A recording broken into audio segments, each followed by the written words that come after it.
जी बहुत शुक्रिया। जरा कंफर्म कर दीजिएगा आप मेरी स्क्रीन देख पा रहे हैं और मेरी आपको आवाज ठीक आ रही है। बिल्कुल जी इरफान भाई, आपकी स्क्रीन भी नजर आ रही है और आपकी हमेशा की तरह बहुत प्यारी सी आवाज वो भी आ रही है, माशाल्लाह जबरदस्त। बहुत शुक्रिया अरुण भाई, आपका शुक्रिया। आपने अच्छे अल्फाजों से याद किया। अच्छा, हम लोग अभी भी टाइम से थोड़ा सा 5-7 मिनट ऊपर हैं और अभी तक मैं देख रहा हूँ कि हमारी लॉबी में काफी दोस्त अहबाब जो हैं वो इंतजार कर रहे हैं। तो हम कोशिश करेंगे कि जो लोग अब हम लोग आ चुके हैं अब उन पे फोकस किया जाए एंड हम अपनी बात को आगे कंटिन्यू करें। तो मेरा नाम जी इरफान है, जैसे अरुण भाई ने ऑलरेडी तारफ करवा दिया है, और मैं पिछले कोई 12-15 साल से, ऑलमोस्ट 20 साल से एज एन एक्सपर्ट, और पिछले कोई 10 साल से मेन इन स्कोर इंडस्ट्री के अंदर काम कर रहा हूँ। और स्पेशली SD वैन को फ्रॉम स्क्रैच से बिल्ड करने का, डिप्लॉय करने का और फिर आगे एज अ प्रोडक्ट ऑफर करने का भी मौका मिला है। और अल्हम्दुलिल्लाह हमने कॉर्बेट के साथ अपने कुछ जो है बैचेस भी रन किए और बड़े सक्सेसफुल रन किए हैं। और हमारे जो स्टूडेंट्स हैं अक्रॉस द ग्लोब, उन्होंने पोजीशंस भी सिक्योर की हैं ऑल टुगेदर, जिसमें कि उनकी जो जॉब के हवाले से चीज़ें हैं उनको उन्होंने जो है वो सिक्योर किया है। तो अब इस पे आज हम थोड़ी सी बात करना चाहेंगे और फिर इंशाल्लाह जैसे जैसे चीज़ें जो हैं वो आगे फर्दर एस्टेब्लिश होती जाएंगी, इंशाल्लाह हम इसको आगे इस तरह से चलते जाएंगे। तो क्वेश्चन आंसर के सिलसिले में थोड़ा सा कुछ बताता चलूं कि मैं साथ साथ आप क्वेश्चन जो हैं कुछ आप टाइप करना चाहें, चैट में लिखना चाहें, you are more than welcome. आप लिख सकते हैं। जो क्वेश्चंस रेलेवेंट होंगे मैं उन पे साथ साथ एड्रेस कर दूंगा, और फिर जो क्वेश्चंस रेलेवेंट नहीं होंगे मैं उनको आखिर में उसको एक्सप्लेन करने की कोशिश करूंगा। कुछ क्वेश्चन जो हैं वो साथ साथ मेरे को एडमिन है वो भी साथ देखते रहेंगे, तो हम उसको जो है उस तरह से फॉलो करते रहेंगे। ठीक है जी, तो करते हैं जी स्टार्ट फिर। चलें जी, आज हमारी जो मेन जो टॉपिक है, जो वर्कशॉप है, जिसका मकसद है, इसकी थोड़ी सी मैं बैकग्राउंड बताना चाहूंगा।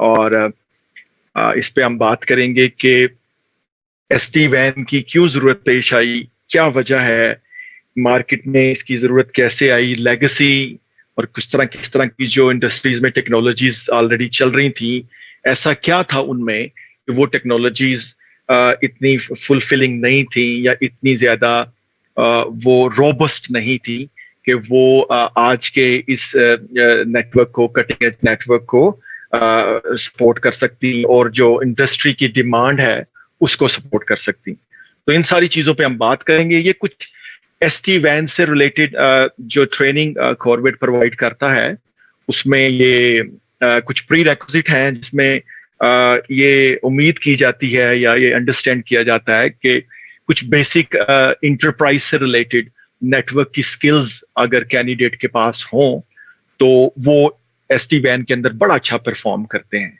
जिसमें कि उनकी राउटिंग एंड स्विचिंग की स्किल्स कंसीडर होती हैं, कुछ प्रोटोकॉल्स कंसीडर होते हैं अगर उनके पास उनकी स्किल्स हों, और इसी तरीके से कुछ जो है वो ऐसी स्किल्स जो कि ट्रांसपोर्ट से रिलेटेड, टनल से रिलेटेड है, उसको हम जो है वो अप्रिशिएट करते हैं, वो इसको कम्प्लीमेंट करती है अगर इस तरह की स्किल्स आपके पास हों तो। तो मैं अभी भी तक देख रहा हूँ जी, मेरे साथ सिलसिला जो है वो लोगों का साथ साथ बंधा हुआ है, और मैं कोशिश करूंगा कि हम जो है डिस्ट्रैक्ट ना हो इससे रिलेटेड। अच्छा, तो ये कुछ स्किल्स हैं जो SD वैन को कम्प्लीमेंट करती हैं, और इसी तरीके से ये कुछ डिस्क्लेमर है जिसमें से हमने कुछ स्लाइड्स जो हैं वो यूज की हैं सिस्को की डॉक्यूमेंटेशन वगैरह से रेफरेंस पर्पस के लिए। तो वो आप देखेंगे कि मैं उसको आप लोगों के साथ शेयर करूंगा।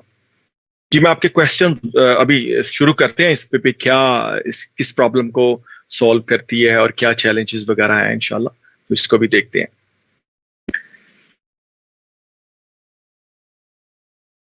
अच्छा जी, वो लोग जो एसटी वैन में बिल्कुल नए हैं और जिन्होंने एसटी वैन का मतलब बिल्कुल पहले से इनका नाम नहीं सुना या कुछ इस तरह से वो अंडरस्टैंडिंग उनकी नहीं है, तो उनके लिए ये है कि आप जब नॉर्मली राउटिंग एंड स्विचिंग में एंटर होते हैं तो आपका पाथ जो ट्रेडिशनली होता है वो आप CCNA या कोई A+ सर्टिफिकेशन या कोई ऐसी बेसिक सर्टिफिकेशन करके आते हैं जिससे आपको एसटी वैन के लिए या आगे नेटवर्किंग पाथ के लिए एक रास्ता मिलता है। आप CCNA नॉर्मली करते हैं, CCNP करते हैं और फिर इवेंचुअली आप स्पेशलाइजेशन की तरफ चले जाते हैं। अब आपने ये भी देखा अक्सर के सिस्को के अब तो NA लेवल पे भी काफी ट्रैक आपको मिल जाते हैं। मैंने एक स्लाइड आप लोगों से यहाँ पे शेयर की है कि वो तमाम लोग जो CCNA कर चुके हैं और CCNP की पाथ की तरफ जा रहे हैं और एक एग्जाम जिसको हम इनकोर के नाम से जानते हैं, आप लोगों में से अक्सर दोस्त इसको जानते होंगे। ये एग्जाम जो है ये अब आज के डेट में सिस्को इसको जो है वो 4 डिफरेंट जो है ट्रैक के अंदर फैसिलिटेट करता है। अगर आप इनकोर एग्जाम जो है उसको प्रिपेयर करते हैं तो उसके अंदर CCNP आपका सर्टिफिकेशन आपकी कवर हो सकती है, आपकी सिस्को सर्टिफाइड स्पेशलिस्ट जो आपका है इंटरप्राइज कोर में वो आप कर सकते हैं, और इसी तरीके से आप CCI इंटरप्राइज करना चाहें या CCI वायरलेस करना चाहें, इंटरप्राइज वायरलेस करना चाहें जो ट्रैक है, तो ये एग्जाम उसमें आपको हेल्प करता है। मैं इस एग्जाम की बात क्यों कर रहा हूं यहां पे, क्योंकि जब आप इन कोर एग्जाम की प्रिपरेशन करते हैं तो उसमें कुछ कंपोनेंट्स और कुछ जो है उसकी आउटलाइन में सिस्को ने टेक्नोलॉजीज डाल रखी हैं जिसको हम सिस्को DNA सेंटर के तौर पे जानते हैं, ST एक्सेस के तौर पे जानते हैं, और एक उसमें मेन जिस पे आज हम बात करने जा रहे हैं वो आपका ST वैन का कंपोनेंट है जो हमारे इन कोर एग्जाम में होता है। तो ये थोड़ी सी बैकग्राउंड इसकी है। जिन लोगों को CCNA और CCNP की कुछ अंडरस्टैंडिंग है, it will help them, it will उनको ये कंप्लीमेंट करेगा, और जो लोग नेटवर्किंग की बिल्कुल अंडरस्टैंडिंग नहीं रखते उनको थोड़ी सी अपनी फाउंडेशन के साथ वो लोग आप इसको जो है वो अडॉप्ट कर सकते हैं। अच्छा जी, तो ये थोड़ा सा इसका तारुफ था कि क्यों हम ST वैन को स्टडी करें, क्या कोई इसके अलावा भी कोई सिलसिला हो सकता है, तो ये थोड़ा सा इसका बैकग्राउंड मैंने बता दिया। ये एक मैंने लिंक यहाँ पे शेयर किया है, आप देखेंगे कि यही रेफरेंस आपको सिस्को की वेबसाइट पे भी मिल जाएगा कि किस तरीके से इनकोर का एग्जाम आपको कंप्लीमेंट करता है आपकी फ्यूचर पाथ के लिए, स्पेशली ST वैन के लिए। अच्छा जी, इसी तरीके से थोड़ी सी डिटेल के अंदर मैंने यहाँ पे कवर किया है कि वो लोग जो बहुत चैंपियनशिप की तरफ जाना चाहते हैं, काफी एक्साइटेड हैं, और CCNP is not enough for them, it's not the limit for them, और वो इससे ज्यादा आगे जाना चाहते हैं, तो उनके लिए CCI के अंदर ये 5 कंपोनेंट आज की तारीख में CCI इंटरप्राइज इंफ्रास्ट्रक्चर जो लोग करना चाहते हैं, या जैसे मैंने पहले बताया जो लोग इंटरप्राइज वायरलेस करना चाहते हैं, तो उनके लिए ये 5 कंपोनेंट्स हैं, जिसमें से 25% का कंपोनेंट यानी ये लैब के 5 कंपोनेंट्स हैं, जिसमें 30% इंफ्रास्ट्रक्चर है, सॉफ्टवेयर डिफाइंड इंफ्रास्ट्रक्चर 25% है, और टोटल इसको मिला के आप देखें ऑल टुगेदर 100%, तो आपको 80% मार्क्स लेने होते हैं ईच कंपोनेंट के अंदर।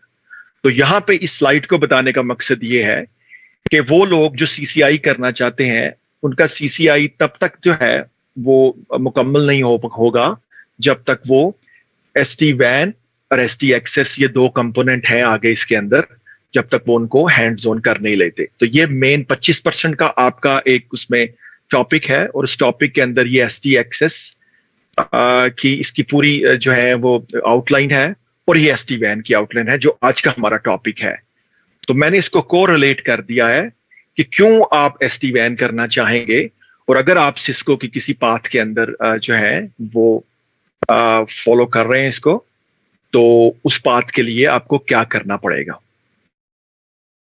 तो यहां तक जो ये उससे रिलेशनशिप है। अच्छा, मैं अभी तक जो है हमारे पास जो लोग जो हैं वो ज्वाइन कर रहे हैं। I have to stop at some stage to इसको। अच्छा जी, तो ये मैंने इसका रिलेशन माजरत माजरत ऐड करके बस अब आप मजीद स्टॉप कर दें ताकि इसको हम फिर कंटिन्यू कर लें। जी ठीक है जी, thank you very much. Thank you. और यहाँ पे ये इसकी मैंने आपकी रेलेवेंस आपको बता दी है कि आप भले आप CCNA कर रहे हैं, भले आप CCNP कर रहे हैं, या उसकी फर्दर सर्टिफिकेशन कर रहे हैं, या आप CCI की तरफ जाना चाहते हैं, तो ये SD-WAN का जो कंपोनेंट है, you have to go through with this one in order to achieve your goals. अच्छा जी, कुछ आइकॉन्स की हम बात करेंगे जो कि अभी इस वर्कशॉप के अंदर हम लोग यूज करने जाएंगे। तो थोड़ी सी फेमिलियरिटी आपको उससे आपको मानूस करवाने के लिए मैंने कुछ आइकॉन यहाँ पे ऐड किए हैं। आप कुछ आइकॉन आगे जाके इस तरह का आइकॉन देखेंगे, इसको हम वी मैनेज कहेंगे। अभी वी मैनेज क्या है, मैंने इस पे कोई बात नहीं की है। एक आइकॉन आप इस तरह का देखेंगे, एक आइकॉन आप इस तरह का देखेंगे। इस आइकॉन को हम वी स्मार्ट कहेंगे, इस आइकॉन को हम वी बॉन्ड कहेंगे। अच्छा, मेरी कोशिश ये होगी जो कोर इस वर्कशॉप का जो क्रस्ट जिसको कहते हैं, वो ये है कि हम जो कोर इसकी है, इसका आर्किटेक्चर आप लोग अंडरस्टैंड कर सकें इस वर्कशॉप से, आप इसके कंपोनेंट SD-WAN के अंडरस्टैंड कर सकें। मिनिमम आप जब इस वर्कशॉप जब आज 2 घंटे के बाद हम खत्म करें इसको, तो आपको कम से कम जब आपसे पूछा जाए, आपको पता हो कि SD-WAN के कोर कंपोनेंट्स क्या हैं, SD-WAN के प्लेन्स टोटल कितने हैं, और इसका आर्किटेक्चर जो है how does it look like. तो ये थोड़ा सा आपको इसमें जानने का मौका मिलेगा। तो ये 3 कुछ आइकॉन आप देखेंगे। इसी तरीके से आप कुछ आइकॉन आपको ये इस तरह से मिलेंगे। तो ये इस आइकॉन से आपकी जो लोग सिस्को को ऑलरेडी पढ़ रहे हैं वाकफियत होगी। नॉर्मली कोई राउटर इस तरह से होता है, और ये एक विपटेला की डिवाइस या SD-WAN की डिवाइस हम इसे कहते हैं। तो 3 कंपोनेंट हमने यहाँ पे देखे हैं, इनके नाम वी मैनेज, वी स्मार्ट और वी बॉन्ड। इनको हम कंट्रोलर कैटेगरी में रखेंगे, और नीचे एज डिवाइस के अंदर 2 डिवाइसेस आइकॉन आप आगे चल के देखेंगे। तो ये सिर्फ आपको अंडरस्टैंड करने के लिए।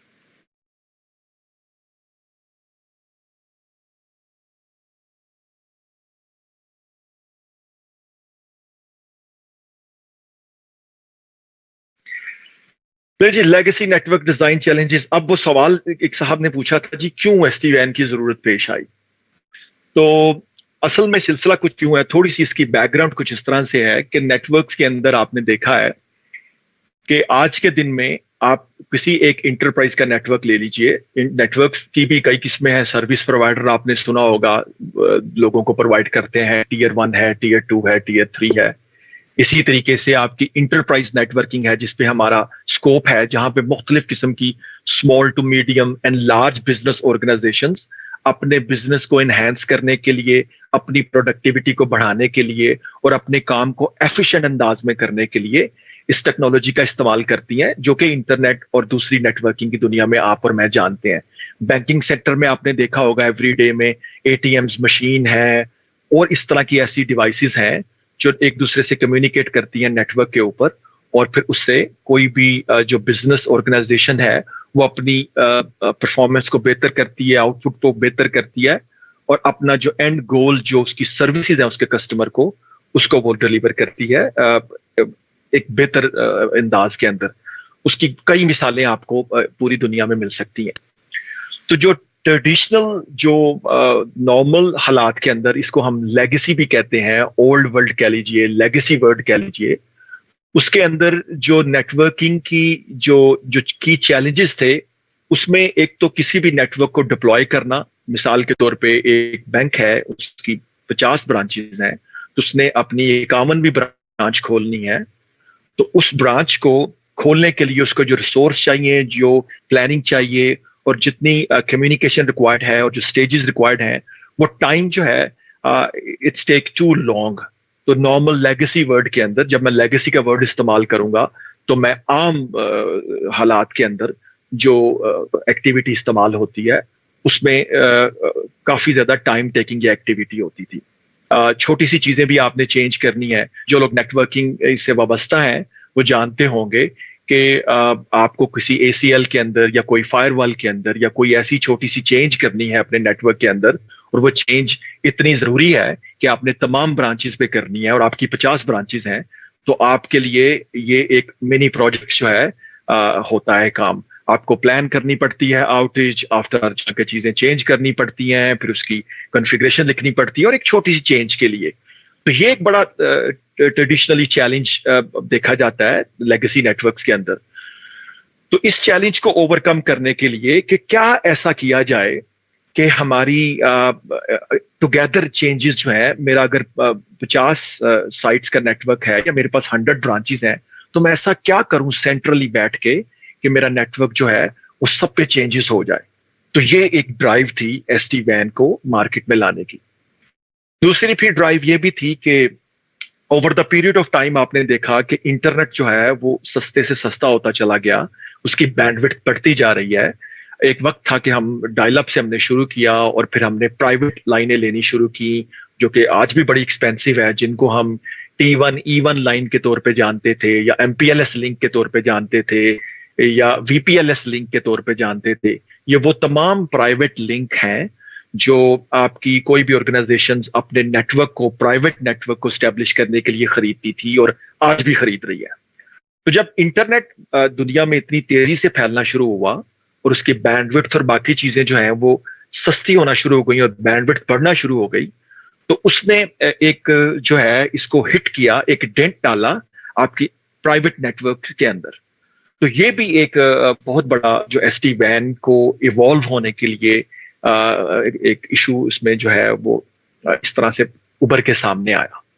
और फिर इसी तरीके से नेटवर्क की कम्प्लेक्सिटी एक बहुत बड़ा चैलेंज है। आप में से वो लोग जो ऑलरेडी नेटवर्क पे काम कर रहे हैं तो उनको अंदाजा होगा कि किसी भी नेटवर्क के अंदर अगर आपका स्पेशली नेटवर्क डिस्पर्स है, यानी फैला हुआ है मुख्तलिफ रीजन्स के अंदर, तो उसको ट्रबल शूट करना, उसमें प्रॉब्लम को ढूंढना, उनकी रिमोट साइट्स को मैनेज करना, it's a very tedious process. तो कई दफा बल्कि अक्सर औकात देखने में ही आता है कि आप सेंट्रली मैनेज नहीं कर पाते, डिस्ट्रीब्यूटेड एनवायरनमेंट होता है, तो जो एफिशिएंसी आपको मिलनी चाहिए वो नहीं मिल पाती। तो ये कुछ चैलेंजेस नॉर्मली मार्केट में थे, जिसकी वजह से कॉस्ट बहुत ज्यादा थी, स्पीड बहुत ज्यादा लग रही थी, टाइम इतना एक्टिवली स्पीडली काम नहीं हो पा रहा था, और इस तरह की चीजें थी जिससे आप अवॉइड करना चाह रहे थे। और बहुत सारे फैक्टर्स हैं जो आप कवर कर किए जा सकते हैं, मगर जो मैंने मेन कोर जो इसका क्रस्ट बताया। अच्छा, एक जो चीज है उसके अंदर थोड़ा सा मैं लेगेसी नेटवर्क को और डिस्कस कर लेता हूं और फिर इसको एक्सप्लेन करते हैं कि और क्या ऐसी जो की ड्राइवर्स थे जो SD-WAN को मार्केट पे लाने का सबब बने। तो नॉर्मली आपने देखा होगा, हमने अपने एवरीडे एक्सपीरियंस किया है, मोस्टली लोग जो है इंटरनेट से वाकिफ हैं। आपके पास इंटरनेट लिंक हो सकता है, इसको हम पब्लिक कैरिज लिंक भी कहते हैं, जिसपे आप और मैं सारे इस वक्त बात कर रहे हैं। हमने देखा है कि हमारी ऑर्गेनाइजेशंस के पास या इंटरप्राइज के पास जो है वो MPLS के और जो है प्राइवेट लिंक्स भी होते हैं। ऐसा लिंक जिसको इंटरनेट के साथ यूज नहीं किया जा सकता, मगर इंडिविजुअली कंपनी अपने प्राइवेट नेटवर्क के तौर पे यूज कर सकती है। और इसी तरीके से आपने ये PSTN ओल्ड लेगेसी जो टेलीफोनी पहले चलती थी, वॉइस ओवर IP से आने से पहले आपने ये नेटवर्क्स वगैरह मार्केट में देखे होंगे। तो मैंने ये 3 एग्जांपल्स ली हैं लेगेसी, जिसमें मैं बताना चाहता हूं कि ट्रेडिशनल नेटवर्क जो है वो कैसे काम करता था और आज भी ट्रेडिशनल नेटवर्क जो है वो कैसे काम कर रहा है। तो उसमें आप देखिए कि आप आज के दिन में कोविड चल रहा है, लोग ज्यादातर घर से काम कर रहे हैं और रिमोट यूजर की और रिमोट वर्कर की, जो घर से काम करने वाला है या रिमोटली नेटवर्क को कनेक्ट करने वाला है, उसकी जो इंपॉर्टेंस है वो बहुत बढ़ गई है। तो कोई एक रिमोट नेटवर्क जो है आप अपने घर से बैठे हैं और VPN के जरिए आप इंटरनेट से जो भी आपकी ऑर्गेनाइजेशन है उस पे आप उसके साथ कनेक्ट कर सकते हैं, और आपकी ऑर्गेनाइजेशन भी जो है वो इंटरनेट से कनेक्टेड है।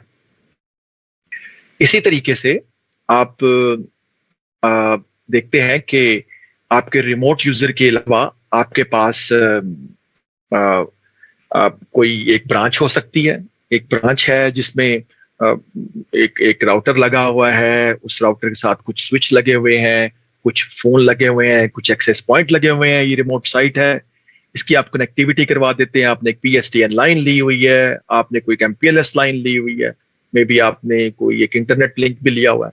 तो नॉर्मली इस तरह से आपकी जो है वो नेटवर्क जो है वो कनेक्टिविटी की तरफ जाता है ट्रेडिशनल वर्ल्ड के अंदर। इसी तरीके से थोड़ा सा इसको चाहिए यहाँ पे, इसकी कनेक्टिविटी करवा देते हैं इस तरह से। और फिर हम देखते हैं कि हमारे पास एक थोड़ी सी बड़ी ब्रांच है। उस ब्रांच के अंदर थोड़ा सा वॉल्यूम ज्यादा है, आपके पास कुछ डिवाइसेस एक्स्ट्रा हैं। आपने एक राउटर के बजाय 2 राउटर लगा दिए। आपने कहा जी रिडंडेंसी चाहिए, कुछ स्टैक स्विचेस में लगा दिए, कोई एक्स्ट्रा वैन एक्सेलरेशन की सर्विसेज जो है, ऑप्टिमाइजेशन की सर्विसेज लगा दी, कुछ डिवाइसेस लगा दी। अगेन आपके पास उसी तरीके से लिंक जो है वो इन डिवाइसेस के आपने इन कैरिज के ऊपर लिंक जो है वो यूटिलाइज करते हुए अपनी ऑर्गेनाइजेशन को काम में लगा दिया। और इसी तरीके से आपकी एक हेड ऑफिस है जिसके साथ आपके हेड ऑफिस से इंटरनेट की सर्विसेज भी आपको मिल सकती हैं। आपको इसी तरीके से आपके कोई वैन डिवाइसेस आप कैरीज लगाए हुए हैं। तो बेसिकली आपका एक हेड ऑफिस है जिसमें आपका एक डाटा सेंटर रन हो रहा है, जिसमें आप कुछ डिवाइसेस होस्ट कर रहे हैं। इसी हेड ऑफिस के अंदर आपके पास मुख्तलिफ छोटी छोटी ब्रांचेस भी हैं। तो ये एक टिपिकल लेगेसी नेटवर्क था जिसको आज के दिन में मैनेज किया जाता है। अब इसमें प्रॉब्लम्स क्या है, चैलेंजेस क्या है? प्रॉब्लम ये है कि अब आप देखिए, आपने इनमें जितनी भी ये डिवाइसेस लगी हुई हैं, यहाँ पे जो भी आप नोड्स देख रहे हैं, जिनको हम राउटर और स्विचेस को नोड्स के तौर पे जानते हैं, इंक्लूडिंग फायरवॉल और सारी चीजें, इनको मैनेज करना इंडिविजुअली आज के दिन में बड़ा चैलेंजिंग है। ऑब्वियसली हम थर्ड पार्टी सॉफ्टवेयर यूज करते हैं। वो लोग जो नॉक नेटवर्क ऑपरेटिंग सेंटर में या ऑपरेशन सेंटर में काम करते हैं, उनको अंदाजा होगा कि बड़ी बड़ी स्क्रीनें लगा के monitoring tools, SolarWinds, HP OpenView और इस तरह के मॉनिटरिंग टूल और trouble shooting tools third party आप यूज करते हैं, और आप फैसिलिटेट करते हैं अपने कस्टमर्स को, अपने यूजर्स को ट्रबल शूट करना, इस तरह की चीजें। इसी तरीके से इन सारी डिवाइसेस की कॉन्फ़िगरेशन को मैनेज करना, इन सारी डिवाइसेस को चेंज करना, तो कोई एक सेंट्रलाइज मैकेनिज्म नहीं लेगेसी वर्ल्ड में था जिसकी वजह से जिसने पुश किया इस टेक्नोलॉजी को, SD-WAN टेक्नोलॉजी को, जिसको हम डिसरप्ट टेक्नोलॉजी भी कहते हैं। And it's been for a while now, काफी अरसे से अब ये मार्केट में है। ये वो तमाम चैलेंजेस आपने नेटवर्क देखे, और सबसे बड़ा जो की SD-WAN का सोल्यूशन वो जो प्रोवाइड करती है, उसमें SD-WAN टेक्नोलॉजी ये कहती है कि आप भले इंटरनेट इस्तेमाल कर रही हो, आपकी ऑर्गेनाइजेशन भले आप MPLS इस्तेमाल कर रहे हो, भले आप PSTN नेटवर्क इस्तेमाल कर रहे हो, अगर मेरी एक ब्रांच ने दूसरी ब्रांच से बात करनी है तो मैं एक टनल बनाऊंगा, जो कि आगे जाके मैं बात करूंगा। मैं एक ऐसी ओवरले बनाऊंगा जो किसी भी नेटवर्क से जाएगी, मुझे इससे फर्क नहीं पड़ता कि मेरा वैन कैरिज क्या है। तो इस पे थोड़ी सी हम आज आगे बात करेंगे। तो लेगेसी वर्ल्ड की मैंने आपको कुछ चैलेंजेस बताए, इसको मेंटेन करना, इसको मैनेज करना, इसमें चेंजेस करना, इसकी लाइफ साइकिल अपडेट करना, जब आपकी एंड ऑफ साइकिल डिवाइसेस हो जाती हैं, उनके सॉफ्टवेयर को अपडेट करना। तो ये काफी कॉस्टली और काफी टाइम टेकिंग चैलेंजेस थे।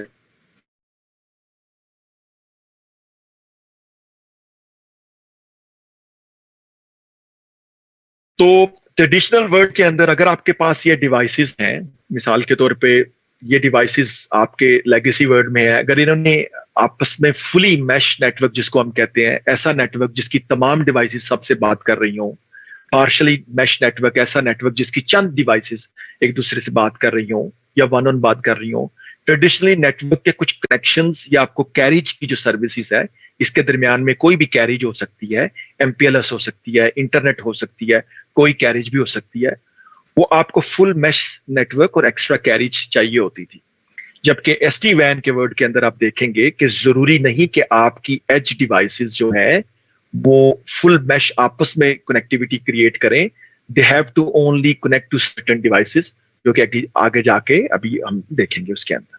तो ये थोड़ा सा एसटी वैन ने कुछ इसको फैसिलिटेट किया.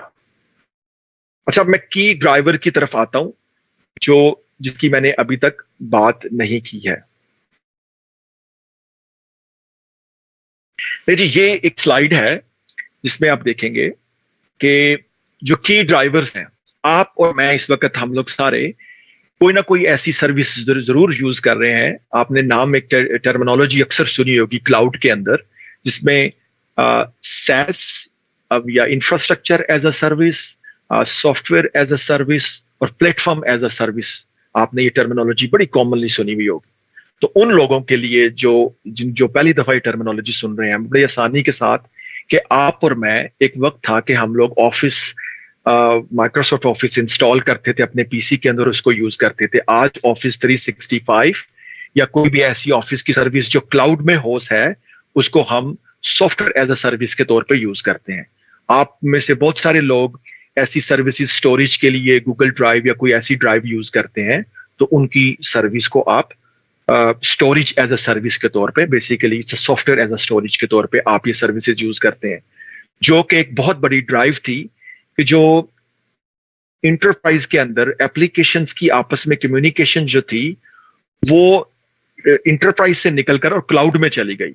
तो अब आपकी ब्रांचेस को क्या चाहिए था? आपकी ब्रांचेस को, आपके यूजर्स को, आपके मोबाइल यूजर्स को और आपके हेड ऑफिस वगैरह को किसी भी कैरिज के थ्रू इन डेटा सेंटर और क्लाउड प्रोवाइडर के पास जाना था, जहां से वो क्लाउड बेस्ड एप्लीकेशंस को इस्तेमाल कर सके. That was one of the also की ड्राइवर, कि जब आपकी एप्लीकेशन सारी रिजाइड करने लगी क्लाउड के अंदर, तो वहां से फिर ये जो शिफ्ट चेंज हुई, एक पैराडाइम शिफ्ट चेंज आया, और उससे फिर आपको एसटी वैन ने इस प्रॉब्लम को फैसिलिटेट किया. तो एसटी वैन ने आपको ये कहा कि आप मेरे पास भले किसी नेटवर्क से आइए, आप एक ब्रांच पे नेटवर्क है, आपकी सर्विसेज किसी क्लाउड में पड़ी हुई हैं, भले वो AWS पे पड़ी हैं, Amazon वेब सर्विसेज पे, भले वो अजूर पे पड़ी हैं, ऐसा क्लाउड जिसको माइक्रोसॉफ्ट होस्ट करता है, भले वो गूगल क्लाउड पे पड़ी हैं. आप किसी भी नेटवर्क, चाहे इंटरनेट से मेरे पास आइए, आप चाहे MPLS प्राइवेट नेटवर्क से मेरे पास, कैरिज से मेरे पास आइए, आप चाहे 3G 4G डोंगल लगा के हम लोग यूज करते हैं सर्विस, मेरे पास आइए, I will treat you equally. Not only that one, अगर आपके पास ये तीनों नेटवर्क भी एक वक्त में मौजूद हों, तो मेरे पास जो बेस्ट नेटवर्क उस वक्त मौजूद होगा, मिसाल के तौर पे अगर इंटरनेट पे इट्स स्पीड अच्छी नहीं आ रही है, कंजेस्शन है, तो मैं आपको ऑटोमेटिकली मेरा राउटर डिसाइड करेगा, मेरी डिवाइस डिसाइड करेगी कि मैं आपको किस नेटवर्क के ऊपर जो है वो फॉरवर्ड करूं, किस कैरिज के थ्रू आपको आपकी सर्विस तक पहुंचाऊं, जो कि क्लाउड के अंदर होस्ट है. वो आपकी डिवाइस डिसाइड करेगी. तो ये फंक्शनलिटी भी पहले आपको नहीं मिलती थी लेगेसी नेटवर्क के अंदर, जहां पे आपको पॉलिसी बेस्ड राउटिंग मिलती थी. थोड़ी सी सिस्को की बैकग्राउंड दे दूं. सिस्को ने आज से कुछ साल पहले iWAN के नाम से, एक इंटेलिजेंट वैन के नाम से एक प्रोडक्ट लॉन्च की थी, जो कि कुछ स्टैटिक थी, इतनी ज्यादा डायनामिक नहीं थी, मगर उसको ही फिर आगे कन्वर्ट करते हुए फिर सिस्को के कुछ इंजीनियर्स थे जिन्होंने एक कंपनी बनाई विपटेला के नाम से. दे वर एक्स सिस्को एम्प्लॉइज, और फिर 5-6 साल के बाद उस कंपनी को वापस सिस्को को ही बेच दिया, जिसका नाम विपटेला था, और सिस्को ने उसको खरीद लिया. वो एसटी वैन के सोल्यूशन प्रोवाइड करती थी. अगर आप मार्केट में इस वक्त देखें तो एसटी वैन के आपको और भी वेंडर्स मार्केट में मिलेंगे, जिसमें आपको वेला क्लाउड के नाम से एक वेंडर मिलेगा, VMware उसको ऑन करती है, आपको Fortinet के एसटी वैन मिल जाएगी, you name it. Her single vendor आज के दिन में एसटी वैन की सर्विसेज प्रोवाइड कर रहा है किसी भी सूरत में. इसी तरीके से सिल्वर पीक है, डिपेंडिंग आप किस जोन में है, किस रीजन में है, सारे एरियाज में ये आपको टेक्नोलॉजी जो है वो आपको वेंडर ऑफर करेंगे. अब सवाल ये पैदा होता है कि जी क्यों जरूरत पेश आई, हम क्यों इस टेक्नोलॉजी को इस्तेमाल करें, ऐसी क्या चीज है? जैसे मैंने बताया कि डिसरप्ट टेक्नोलॉजी है, आपको फैसिलिटेट करती है, यूजर्स की डिमांड चेंज हो गई है, और इन सारी डिमांड्स को फुलफिल करने के लिए जो आप टेक्नोलॉजीज हैं उसके लिए फिर आप एसटी वैन को इस्तेमाल करते हैं। अच्छा जी, अब हम थोड़ा सा इसको आगे चलते हैं। अच्छा, अब एक एसटी वैन का डब्बा जो है वो आपको क्या प्रोवाइड कर सकता है? ये कुछ सर्विसेज हैं जो टिपिकली आपको एक सिंगल बॉक्स में मिल सकती हैं। अगर आपके पास एक एसटी वैन का बॉक्स हो, नॉर्मली इसको हम राउटर कहते हैं, ये एसटी वैन का डब्बा जो है, ये जो बॉक्स है, ये आपको application service level agreement provide कर सकता है, ट्रैफिक इंजीनियरिंग की फंक्शनैलिटी, सेगमेंटेशन एक फीचर्स होता है जिसको दूसरी जुबान में वीआरएफ भी आप कहते हैं, कि यानी एक ही डिवाइस के अंदर वर्चुअल फर्दर उसको डिवाइड कर देना, एक फिजिकल स्विच को फर्दर सब स्विचेस में डिवाइड कर देना। इस तरह की फंक्शनैलिटी मिलती है। कुछ क्लाउड की फंक्शनैलिटीज मिलती हैं, आपको राउटिंग की फंक्शनैलिटी मिलती है, सिक्योरिटी के फीचर्स आपको मिल जाते हैं, सेगमेंटेशन मैंने बताया, QoS, multicasting, you just name it. तो ये तमाम फीचर जो है एसटी वैन की एक डिवाइस जो है वो आपको प्रोवाइड करती है। और फिर जो टॉप ऑफ दैट, कि आप किसी कैरिज से आ रहे हो, भले आप इंटरनेट यूज करें, भले आप प्राइवेट एमपीएलएस नेटवर्क यूज करें या सेलुलर नेटवर्क यूज करें, अपनी ऑर्गेनाइजेशन के लिए एसटी वैन आपको ये फैसिलिटी प्रोवाइड करती है कि वो आपकी एप्लीकेशन को, आपके यूजर के डेटा को स्मार्टली, इंडिपेंडेंटली, नेटवर्क के बिहेवियर को देखते हुए, नेटवर्क की हेल्थ को देखते हुए आपके डेटा को ट्रेवल करवाती है between the branches, between the data centre, between the cloud, so on and so fourth. तो ये टेक्नोलॉजी स्मार्टली आपकी एप्लीकेशंस को जो है वो मैनिपुलेट करके आपको कम्युनिकेशन करवाती है। जब थोड़ा सा एक पॉइंट मैं यहां पे और भी क्लियर करना चाहता हूं। अच्छा, आप लोगों ने इसमें एक बड़ा कंसेप्ट यूज किया जाता है। इस करने से पहले मैं एक छोटी सी डिवाइस यहां पे, एक नॉर्मल डिवाइस के अंदर वो लोग जो थोड़ा सा जिसको किसी नेटवर्क डिवाइस को जानते हैं, भले ये नेटवर्क डिवाइस राउटर हो, भले ये नेटवर्क डिवाइस स्विच हो, आप देखेंगे कि इस डिवाइस के अंदर एक राउटिंग का प्रोसेस हो रहा होता है जिसको हम कंट्रोल प्लेन के नाम से जानते हैं, कंट्रोल प्लेन। इसी तरीके से हम इस डिवाइस को मैनेज भी करते हैं। सम टाइम आपने देखा होगा इन डिवाइसेस के अंदर एक डेडिकेशन पोर्ट लगी होती है जिससे आप उस डिवाइस को मैनेज करते हैं, तो एक मैनेजमेंट प्लेन भी होता है जिससे आप इन डिवाइसेस को मैनेज करते हैं। इसी तरीके से इन डिवाइसेस से जो डेटा चल जाता है, जो ट्रेवल करता है, तो उसको हम डेटा प्लेन भी कहते हैं। तो लेगेसी वर्ड में, ट्रेडिशनल वर्ड में, एक डिवाइस के अंदर ये सारे प्लेन मौजूद होते हैं, control plane, management plane, data plane, back plane और इस तरह की चीजें। तो एसटी वैन इन तमाम प्लेन्स को सेपरेट कर देती है, डीकपल कर देती है, अलहदा कर देती है, जो आगे चल के हम देखेंगे, ताकि हम उसको सेंट्रली मैनेज कर सकें, सेंट्रली उसको नेविगेट करवा सकें और एक सेंट्रल सिंगल लोकेशन से इन डिवाइसेस को चेंज कर सकें, बैकअप ले सकें, मेंटेनेंस कर सकें और इनको कॉन्फ़िगर कर सकें, इनको डिप्लॉय कर सकें। तो ये कुछ बेनिफिट्स हैं जो आपको एसटी वैन के अंदर आगे चल के देखने में मिलेंगे।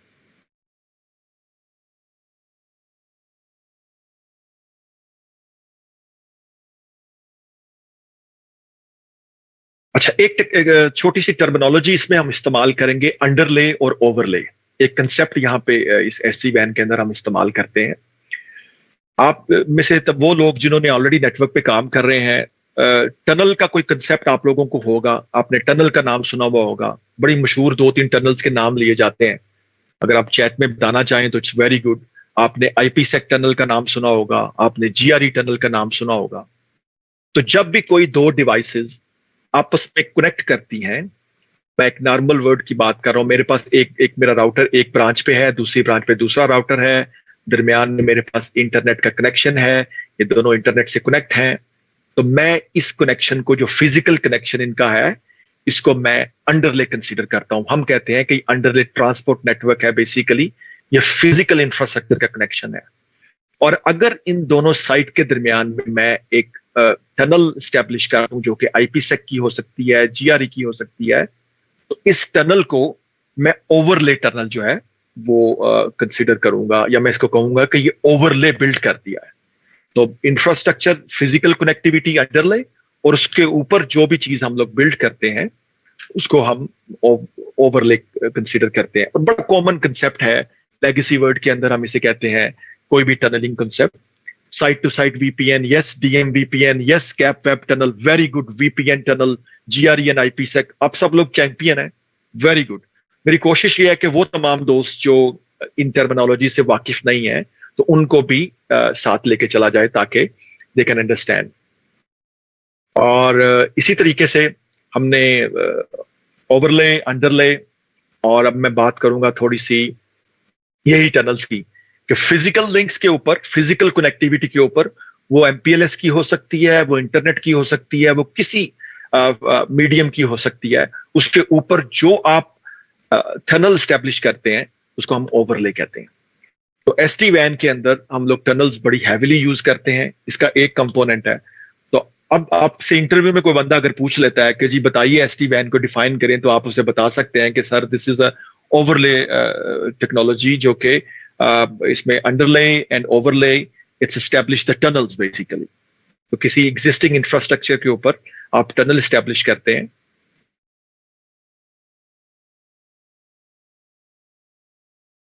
अच्छा, एक छोटी सी चीज मैं यहां पे और थोड़ी सी गुजारिश करना चाहता हूं। आपने सुन रखा होगा, यहां पे मैंने एक लैन नेटवर्क डिजाइन किया है।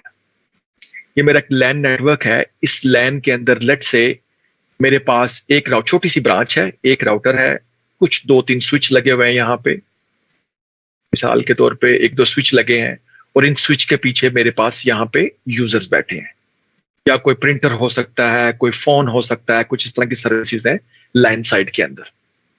इसी तरीके से यहाँ पे मेरे पास वैन है। अब ये वैन यहाँ पे इंटरनेट का कनेक्शन हो सकता है, एमपीएलएस का कनेक्शन हो सकता है, या मेरे पास कोई और 3G 4G की सर्विस हो सकती है नॉर्मली। और ये सर्विस जो है मेरी यहाँ पे, मेरा पास एक हेड ऑफिस है, मेरी एक ब्रांच मेरे हेड ऑफिस से बात करना चाह रही है यहाँ पे, और यहाँ पे भी मेरे पास लेट से 2 राउटर हैं। ये राउटर इंटरनेट से भी कनेक्ट है, एमपीएलएस से भी कनेक्ट है, इंटरनेट से भी कनेक्ट है, 3G 4G इस तरह से, और मेरे पास यहाँ पे भी डिवाइसेस लगी हैं। अब ये जो एसटी वैन का वर्ड है, आपने देखा होगा कि एक बड़ा कॉमन कंसेप्ट हम यूज करते हैं STX के नाम से। X यहाँ पे वेरिएबल है, इसका मतलब है कि सॉफ्टवेयर डिफाइन X। मतलब क्या है इसका? यानी ऐसी चीज, ऐसा पाथ जिसको सॉफ्टवेयर डिफाइन करे। एक आप इंडिविजुअल ह्यूमन कॉन्फ़िगरेशन करने के बजाय सॉफ्टवेयर इसको डिफाइन करे। इसकी आगे फर्दर 2 ब्रांचेस नॉर्मली इसको कंसीडर किया जाता है। नंबर 1 है जी कंट्रोलर लेस, और एक है जी कंट्रोलर बेस। 2 टेक्नोलॉजीज हम यूज करते हैं। कंट्रोलर लेस के अंदर आपने open stack, open day light, इस तरह की ओपन टेक्नोलॉजीज मार्केट में सुनी होगी, जो कि इंडिविजुअली ईच डिवाइस खुद डिसाइड करती है दूसरी डिवाइस के साथ मिलके कि हमने इस नेटवर्क की ट्रैफिक को कैसे राउट करना है। जबकि कंट्रोलर बेस्ड टेक्नोलॉजीज के अंदर मैं आपसे बात करने लगा हूं, 3 टेक्नोलॉजीज बड़ी कॉमनली यूज होती हैं। अगर मैं कहूं कि ये मेरी डाटा सेंटर है, डीसी है, तो डीसी के अंदर एप्लीकेशन सेंट्रिक इंफ्रास्ट्रक्चर, ACI का नाम आपने सुन रखा होगा। डाटा सेंटर के अंदर जितनी भी सॉफ्टवेयर डिफाइनिंग होती है, सिस्को की सिस्को टेक्नोलॉजी ऑफर करता है एप्लीकेशन सेंट्रिक इंफ्रास्ट्रक्चर, और ये कंट्रोलर बेस है जैसे कि मैंने कहा।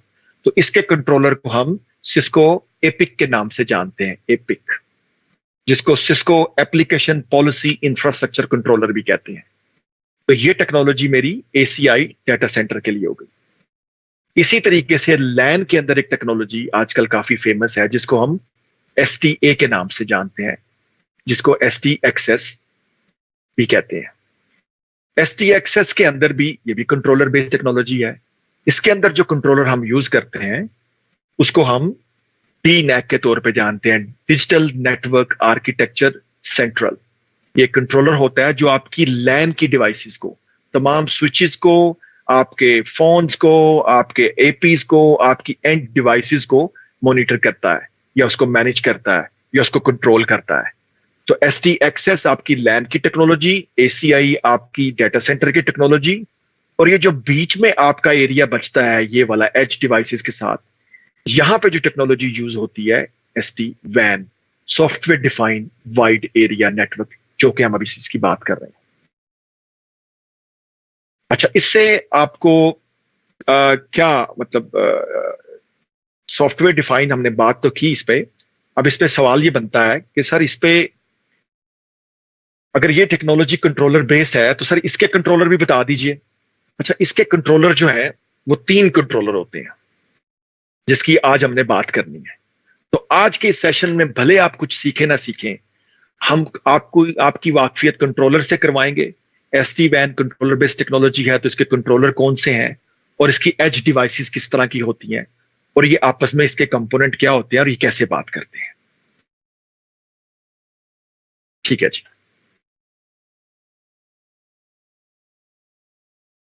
अच्छा, यहीं पे मैंने इस स्लाइड में ये बताने की कोशिश की है, अभी मैंने आपको बताया कि हर डिवाइस का एक अपना कंट्रोल प्लेन है, अपना डेटा प्लेन है।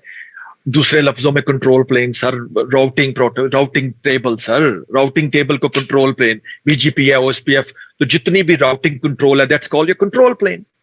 डेटा प्लेन जहां पे आपका एक्चुअल डेटा ट्रेवल कर रहा है दैट्स योर डेटा प्लेन। तो जो कंट्रोल प्लेन है, लेगेसी वर्ड के अंदर हर डिवाइस अपना कंट्रोल प्लेन खुद रन करती है। एसटी वैन कहती है नहीं, इस पे ओवरहेड बहुत ज्यादा है, छोटी छोटी चेंजेस हर बॉक्स पे जाके करनी पड़ती है। क्या ही अच्छा हो कि मैं ये सारा कंट्रोल निकाल के एक ऐसी डिवाइस पे ले जाऊं जो सबको कंट्रोल करे और वो डिवाइसेस सिर्फ आपस में डेटा एक्सचेंज करें। ये डिवाइसेस एक दूसरे के साथ सिर्फ डेटा एक्सचेंज करें जो डेटा प्लेन कहलाए। मैं सारी राउटिंग, मैं सारी कंट्रोल एक दूसरे से बात करवाने के लिए मैं कंट्रोल करूं। हम कहते हैं ठीक है, एसटी वैन कहती है ये कंट्रोलर है जिसका नाम वी स्मार्ट है और ये कंट्रोल प्लेन राउटिंग, जितनी भी एसटी वैन फैब्रिक के अंदर राउटिंग होती है, किसी ऑर्गेनाइजेशन के अंदर राउटिंग होती है, मैं उसको कंट्रोल करता हूं।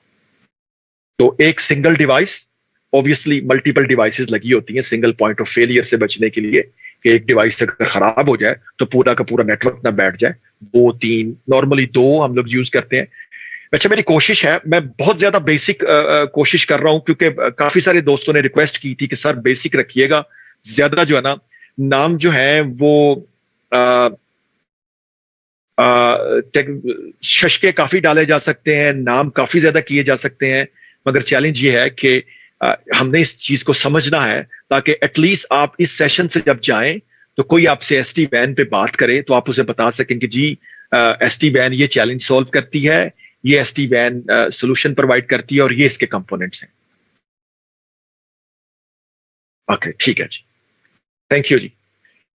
तो हमने बात की कि कोई एक ऐसी डिवाइस हो जो इन तमाम डिवाइसेस को कंट्रोल करे और हमें हर एक इंडिविजुअल डिवाइस पे जाना ना पड़े।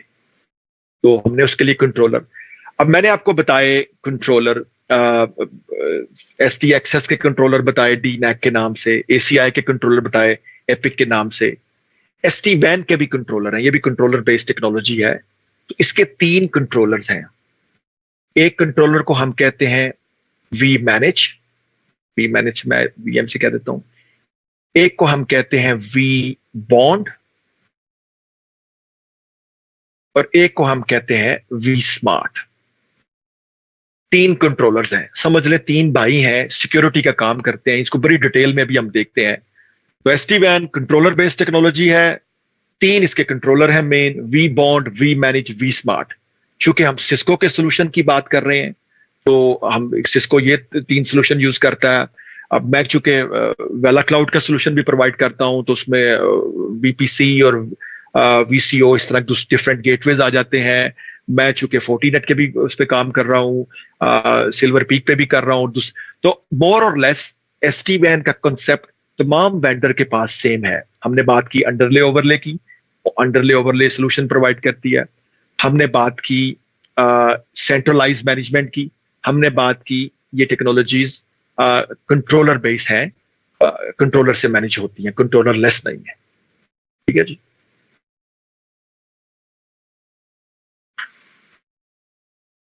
आगे चलते हैं। ले जी, ये bird's eye view single plane के अंदर आप देख सकते हैं पूरे SD-WAN के कंपोनेंट। आज के दिन में जिसको कुछ अभी तक समझ नहीं आई, अगर वो इस स्लाइड को मेरे साथ वॉक थ्रू कर ले, जो कि मैं आपको करवाने जा रहा हूं, तो आपको एटलीस्ट SD-WAN के जो कंपोनेंट्स हैं, जिसके सॉल्यूशंस के प्लेन है, जिसको हमने डिफरेंट डिवाइड किया हुआ है, टोटल कितने कंपोनेंट्स चाहिए। यार जैसे आप कोई घर में खाना पकाते हैं तो कितने इंग्रेडिएंट्स चाहिए उस खाने को पकाने के लिए, मटन बिरयानी बनाने के लिए कितने इंग्रेडिएंट्स चाहिए, तो उस SD-WAN को सक्सेसफुली डिप्लॉय करने के लिए कितने इंग्रेडिएंट्स चाहिए, क्या क्या चीजें चाहिए। आसान अल्फाज में आप इसको इस तरह से भी देख सकते हैं। अच्छा, हमने शुरू में थोड़ी सी बात की थी, अगर आपको याद हो, ये 4 कंपोनेंट मैंने आपको दिखाए थे। एक vManage मैंने आपको दिखाया था, एक vSmart दिखाया था, vBond। इन तीनों को हम कहते हैं कि ये हमारे कंट्रोलर हैं। ये तीनों मुख्तलिफ फंक्शनलिटी परफॉर्म करते हैं, but all together this is our controllers. और बाकी बच जाती हैं एज डिवाइसेस, जो कि किसी भी नेटवर्क के एज पे लगती हैं। यानी अगर आपका ये लैन नेटवर्क हो और इसकी लैन को जो वैन से मिलाती हो जो डिवाइस, यहां पे आपका इंटरनेट है, यहां पे आपका MPLS है, इस डिवाइस को जो आपस में यहां पे जो मिला रही हैं, ये लैन को, नीचे लैन है, ऊपर आपकी वैन है, तो ये एज के ऊपर आपकी ऑर्गेनाइजेशन के एज के ऊपर डिवाइस होती है, लिहाजा इनको हम लोग एज डिवाइस या वैन एज डिवाइस भी कहते हैं। ठीक है जी। इसी तरीके से हम देखते हैं अब थोड़ा सा इसके इंडिविजुअल कंपोनेंट को। एक इसका कंपोनेंट है vBond का, ये इसका कंट्रोलर है। इसको हम ऑर्केस्ट्रेशन प्लेन के नाम से याद करते हैं। आसान जुबान में अरुण भाई अक्सर इसकी मिसाल देते हैं कि जी वो आपने देखा होगा कि जी किसी म्यूजिक अच्छी ऑर्गेनाइजेशंस के अंदर जहां म्यूजिक की प्रैक्टिस हो रही होती है, एक साहब होते हैं जो हाथों में स्टिक लेके सबको नेविगेट कर रहे होते हैं। वो अपनी स्टिक ऊपर करते हैं, ऑर्केस्ट्रा उसको बोलते हैं, तो आप वो सब अपनी पिच जो है वो उसको ऊपर कर लेते हैं। सब लोग जो है अपनी उसको हैंड्स को मूव करते हैं, तो उसके साथ साथ वो चलते हैं। तो सिमिलर थिंग्स जो है, vBond एक ऐसा कंपोनेंट है SD-WAN की दुनिया के अंदर। ये वो चौकीदार है, ये वो वॉचमैन है जो किसी भी डिवाइस को रोक लेता है शुरू में ही नेटवर्क पे, उसको इन्वेस्टिगेट करता है, उसको ऑथेंटिकेट करता है और उसको नेटवर्क में जाने का अलाउ करता है। This is the first point of interaction. vBond जो है किसी भी डिवाइस को नेटवर्क का हिस्सा बनने के लिए, एज को हिस्सा बनने के लिए। टोटल हमने 4 कंपोनेंट्स पे बात करनी है। ये हमारी एज डिवाइसेस हुआ करेंगी, इसने SD-WAN के नेटवर्क को ज्वाइन किया करना है। तो ये 3 मुख्तलिफ कंट्रोलर हैं जो अपना अपना रोल प्ले करेंगे। तो इसको सिक्योर प्लेन भी कुछ लोग कहते हैं। आप जितना भी टेक्निकल इसमें जाना चाहें सिक्योरिटी पॉइंट ऑफ व्यू से, हम लोग टेक्निकली इसको मार्केटिंग वर्ड्स यूज कर सकते हैं, but I am trying to be as simple as possible ताकि आज के दिन में बात समझ में आ जाए। अच्छा, इसी तरीके से मैनेजमेंट प्लेन एक डिवाइस है जिसको हम vManage को, जिसका हमने नाम दिया है, नाम से जैसे जाहिर है, ये मैनेज करती है। किसको मैनेज करती है? पूरे SD-WAN के फैब्रिक को।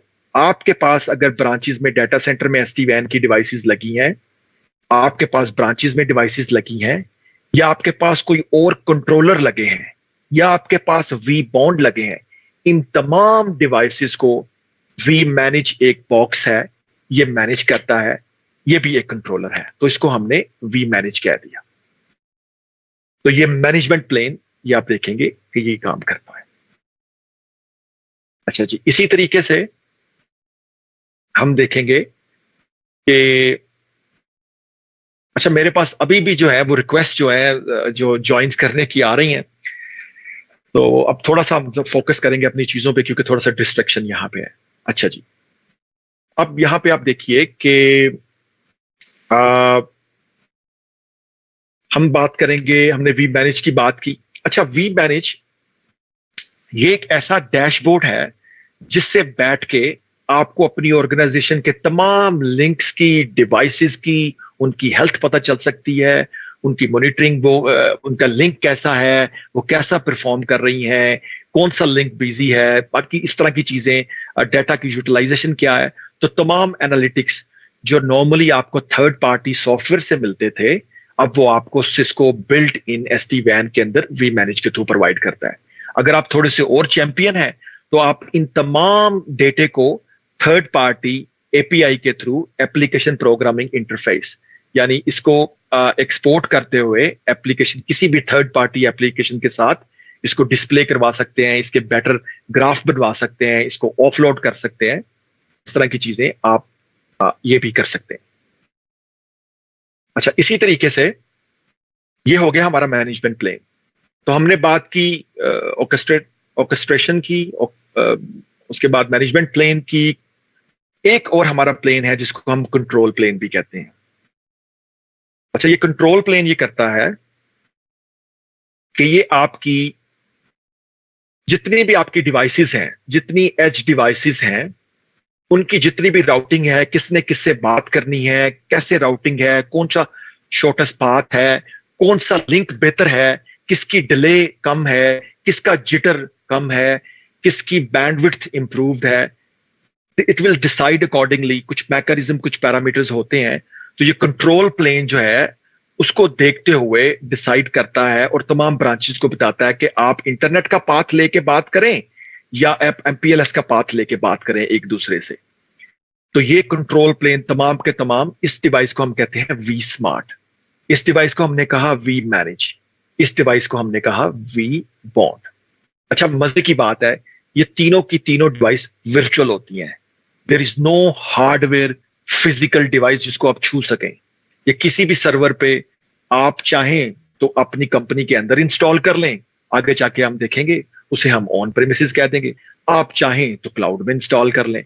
अब वो क्लाउड कौन सा हो, पब्लिक क्लाउड हो, प्राइवेट क्लाउड हो, हाइब्रिड क्लाउड हो, AWS हो, अजूर हो, गूगल क्लाउड हो, उसकी कई फ्लेवर हो सकते हैं, उस पर भी बात करेंगे। तो ये सारी चीजें हो सकती हैं। अच्छा, इसी तरीके से जो आपकी एज डिवाइसेस हैं, थोड़ा सा इनको डिटेल में भी देखेंगे। जो आपकी एज डिवाइसेस हैं ये दो तरह की होती हैं। कंट्रोलर को हमने कहा कि जी ये वर्चुअलाइज होंगे, सारे सॉफ्टवेयर बेस्ड होंगे। आप चाहें तो अपने घर में सर्वर इंस्टॉल करें, उस पर कंट्रोलर चला रहे, अगर आप कराना चाहते हैं अपनी ऑर्गेनाइजेशन में चला लें। ऑब्वियसली आपको लाइसेंस और दूसरी चीजें तो चाहिए होंगी, मगर इसकी कोई फिजिकल डिवाइस नहीं है। अब जो आपकी एज डिवाइसेस हैं, जो आपके नेटवर्क्स पे लगेंगी, आपकी कंपनी के एज नेटवर्क पे लगेंगी, ये डिवाइसेस दो तरह की हो सकती हैं। ये फिजिकल सिस्को का डब्बा हो सकता है, ये वर्चुअल डिवाइस हो सकती है जो आप किसी सर्वर पे इंस्टॉल कर सकते हैं। ये कोई ऐसी डिवाइस हो सकती है जो क्लाउड में कहीं वर्चुअली इंस्टॉल्ड हो और आप उससे कनेक्ट कर रहे हो। तो जिस तरह से आपने देखा होगा कि आजकल फायर वॉलिंग का कंसेप्ट है, क्लाउड बेस्ड फायर वॉलिंग भी आती है। हम टॉपिक से थोड़ा डिविएट हो जाएंगे, मेरी कोशिश है कि आसान अल्फाज में टू दी पॉइंट रहा जाए। तो जितना भी आपका डाटा है, इन सब के पीछे यहां पे आपके यूजर्स बैठे हुए हैं, इन सब के पीछे आपकी सर्विसेज लगी हुई हैं। इस लाइन से नीचे नीचे ये सारा कुछ यहां पे ये आपकी लैन है, ये वाला ऊपर वाला पोर्शन आपका वैन है। तो जब भी किसी एक लैन वाले ने किसी एक नेटवर्क से दूसरे से बात करनी होती है, तो ये डेटा ट्रेवल करता है। आपका डेटा कभी भी कंट्रोल प्लेन के पास नहीं जाता, डेटा आपस में ट्रेवल करता है डिवाइसेस के दरमियान में। अब ये सारा काम सिक्योरली फैशन के थ्रू होता है, एक सिक्योर मैकेनिज्म के थ्रू होता है, जिसको हम टनल्स कहते हैं। तो ये डिवाइसेस, अब दो तरह की टनल SD-WAN के अंदर, आज के लेक्चर में आप कुछ, आज की वर्कशॉप में कुछ सीखे ना सीखें, ये जरूर सीख के जाइएगा कि SD-WAN के अंदर दो तरह की टनल होती हैं। उस्ताद ने बताया था दो तरह की टनल होती हैं। एक टनल को हम IPsec टनल कहते हैं और दूसरी टाइप की टनल को हम TLS या DTLS टनल्स कहते हैं। अब कौन सी टनल किस डिवाइस के दरमियान में होती है, ये डिबेटेबल काम है, आगे जाके हम बात करेंगे। SD-WAN ओवरले टेक्नोलॉजी है, कंट्रोलर बेस्ड टेक्नोलॉजी है, टनल्स बेस्ड टेक्नोलॉजी है, टनल्स प्रोवाइड करती है। और मेनली आप दो तरह की टनल, आपको टनल से सामना पड़ता है।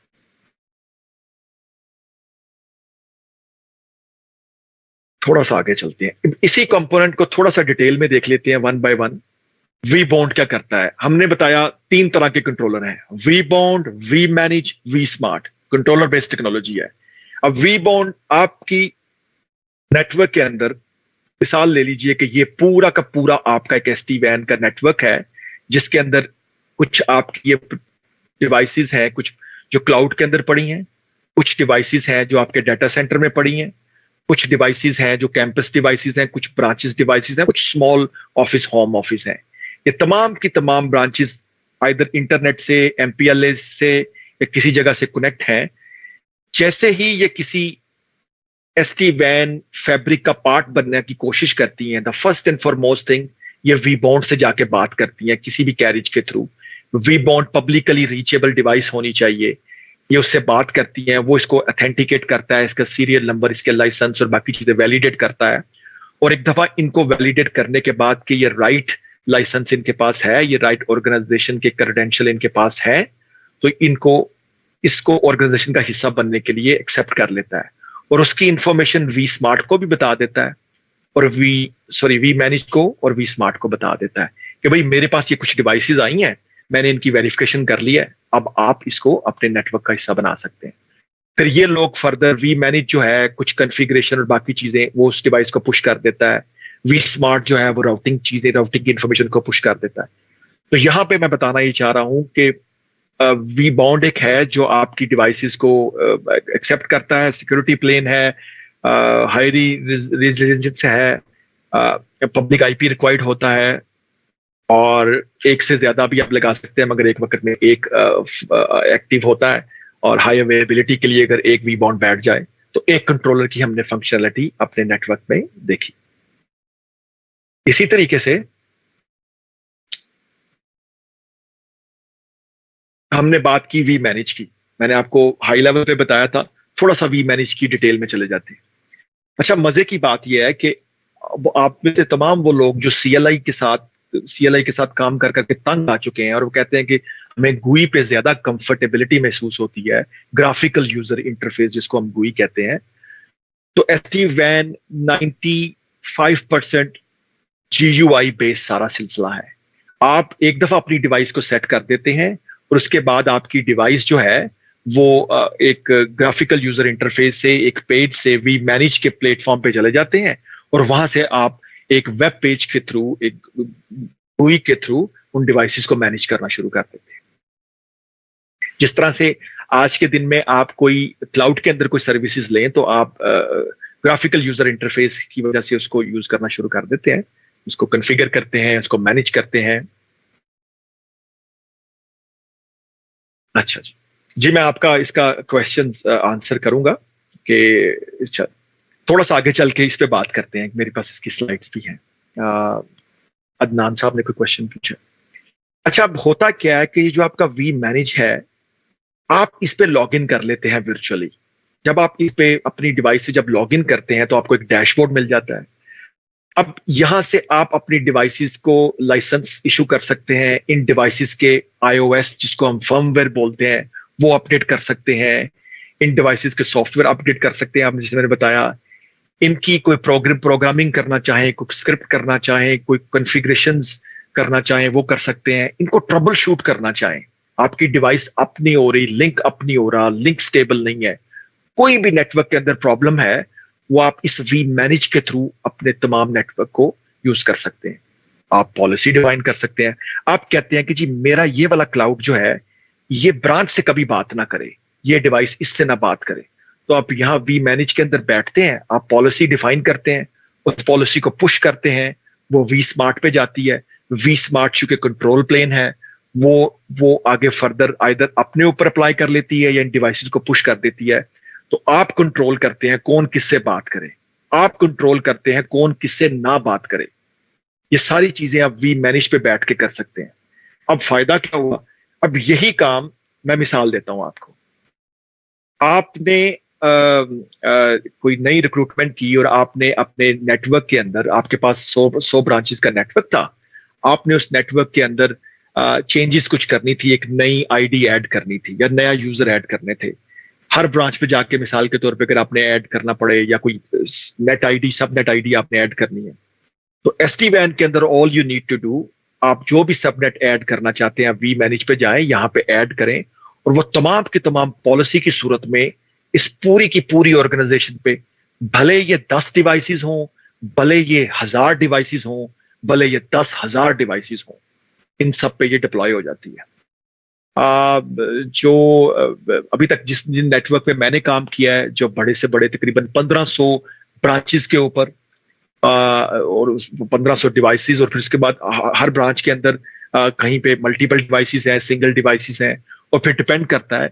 इसी तरीके से एक और वो डिफरेंट वेंडर का नेटवर्क था, 5000 लोकेशंस जो ब्रांचेस हैं उस पे हमने SD-WAN को डिप्लॉय किया है।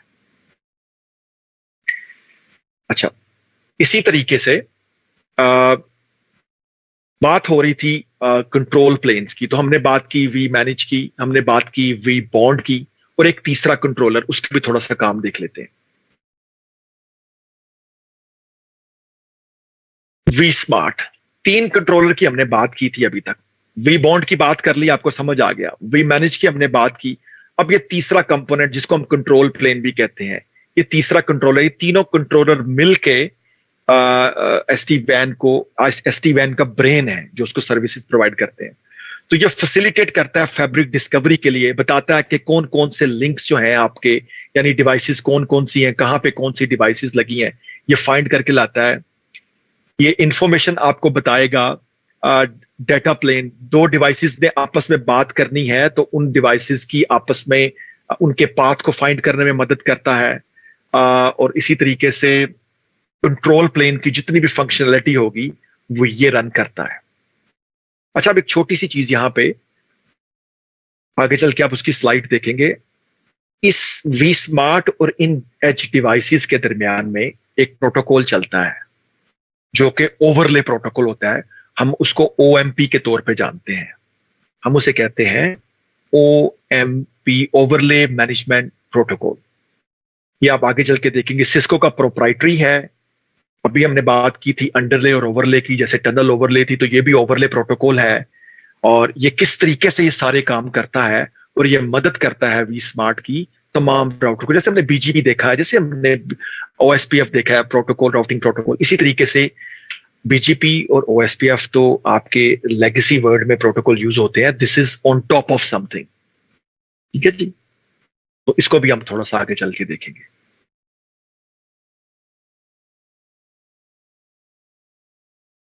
जी, वुड बी, अच्छा जी, बिल्कुल। वी स्मार्ट एक से ज्यादा होते हैं, बिल्कुल इम्पैक्ट होता है, मगर होता क्या कि अगर आपके पास नेटवर्क के अंदर 500 डिवाइसेस हैं तो हम कहते हैं जी 500 में से 250 पहले 2 वी स्मार्ट के साथ कनेक्ट हो गई हैं, 250 उसको आपस में इवनली वो डिस्ट्रीब्यूट कर लेते हैं। आप बता सकते हैं जी मैं एवरेजली हम 2 vSmart by default use करते हैं। बाय डिफॉल्ट का मतलब कि जो सिस्को के रिकमेंडेड है, आप 2 से ज्यादा भी यूज कर सकते हैं। आप अगर ज्यादा रिडंडेंसी चाहते हैं नेटवर्क में, 3 कर लीजिए, 4 कर लीजिए, आप जोन में डिवाइड कर लीजिए, काफी कुछ हो सकता है। मगर ये इतनी जबरदस्त टेक्नोलॉजी है कि इसके बगैर आपको जॉब नहीं मिलने वाली। थोड़ा सा जॉब के बारे में मैं बात करूंगा, वो लोग जिनके कुछ क्वेश्चंस आए हैं इससे रिलेटेड, आपको उस पर भी गाइड करेंगे। तो थोड़ा सा मैं इस टेक्नोलॉजी का ओवरव्यू मुकम्मल कर लूं। ये लास्ट कंपोनेंट इसका है जी एज का। तो मैं रिपीट करता हूं, हमने वी बॉन्ड की बात की, सिक्योरिटी प्लेन था, डिवाइसेस को इन करवाता है। वी मैनेज की बात की, तमाम डिवाइसेस को मैनेज करता है, उनकी कॉन्फ़िगरेशन को मैनेज करता है, उनकी सॉफ्टवेयर को मैनेज करता है, ट्रबल शूट करते हैं यहां से। वी स्मार्ट उसके कंट्रोल प्लेन, उसके कंट्रोल, उसकी राउटिंग की प्रॉब्लम सॉल्व करता है, और फिर ये आपकी एज डिवाइसेस इटसेल्फ आ जाती हैं, जिनके साथ, जिनके पीछे आपके राउटर लगे हुए हो सकते हैं, क्योंकि ये आपकी ऑर्गेनाइजेशन की एज बाउंड्री है। ये एज बाउंड्री यहां पे है। इनके पीछे एक्सेस पॉइंट हो सकते हैं, इनके पीछे स्विचेस हो सकते हैं, इनके पीछे सर्वर हो सकते हैं, इनके पीछे यूजर हो सकते हैं। तो वो तमाम की तमाम डिवाइसेस पीछे हैं, तो जिनके साथ आपकी एज डिवाइसेस के साथ आपकी लैन की डिवाइसेस, आपकी ब्रांचेस की डिवाइसेस कनेक्ट करती हैं, आपके यूजर्स कनेक्ट करते हैं। तो उनके दरमियान में आप यहाँ पे राउटिंग प्रोटोकॉल चला सकते हैं, आप इनके दरमियान में कोई स्टैटिक राउटिंग चला सकते हैं, लेयर 2 VRRP, HSRP, जो भी चलाना चाहें, मगर वो सारा का सारा काम होगा ये नीचे की साइड पे, डाउन साइड पे। इनकी जो वैन के साथ कनेक्टिविटी होगी, अभी आगे चल के मैं बताऊंगा, लैन का जो हिस्सा होगा इसका एक मखसूस नाम है, SD-WAN के अंदर हम उसे कहते हैं। तो हमने 4 कंपोनेंट आज के दिन में कवर किए। 4 कंपोनेंट हमने क्या कवर किए? हमने कवर किया कि जी SD-WAN है, ओवरले टेक्नोलॉजी है। आप लोग जल्दी से मुझे बता सकते हैं चैट के अंदर लिख के जी कौन से 3 कंट्रोलर जो हैं वो हमने डिस्कस किए हैं। हाँ जी, अच्छा, सवाल आया जी कि क्या कोई स्पेशल किस्म की एजेस होती हैं कि कोई भी सिस्को का राउटर जो है वो एज के तौर पे काम कर सकता है या कुछ इस तरह से? जी बिल्कुल। एक एसटी वैन का एक अपना सॉफ्टवेयर है जो कि सिस्को ने पहले, चूंकि वेबटेला थी तो उसको एम्बेड कर दिया है। अब सिस्को के सॉफ्टवेयर के अंदर आपको एक खास किस्म का आईओएस चाहिए होता है, वो आईओएस सिस्को की डिवाइस में, और जो सिस्को की सपोर्टेड डिवाइसेस हैं वो सपोर्टेड। जबरदस्ती, बहुत अच्छा रिस्पॉन्स है जी। We manage, we bond, we smart. आज के दिन में आपका इंटरव्यू के कम से कम कुछ क्वेश्चन तो तैयार हो गए हैं कि जब आप कोई आपसे एटलीस्ट पूछेगा कि एसटी वैन के कंपोनेंट बता दीजिए, तो आप एसटी वैन के कंपोनेंट को बता सकेंगे। अच्छा, इसी तरीके से जो हम बात कर रहे थे कि कोई भी एज डिवाइस हो सकती है, कोई भी राउटर स्विच हो सकता है। जी हो सकता है, मगर कुछ खास मॉडल हैं। मैं जैसे 1100 सीरीज है, 4300 सीरीज है, कुछ खास मॉडल हैं जिन पे आप एसटी वैन का सॉफ्टवेयर इंस्टॉल कर दें और उसको रीबूट करें तो बगैर हार्डवेयर चेंजेस के वो डब्बा अपने आप को एसटी वैन में बदल लेता है। एज लॉन्ग एज आपके पास 3 कंट्रोलर वर्चुअली इंस्टॉल है कहीं पे, you are ready to move into SD वैन। और यही एक वजह है कि आप एसटी वैन सिस्को की क्यों पढ़ना चाहेंगे।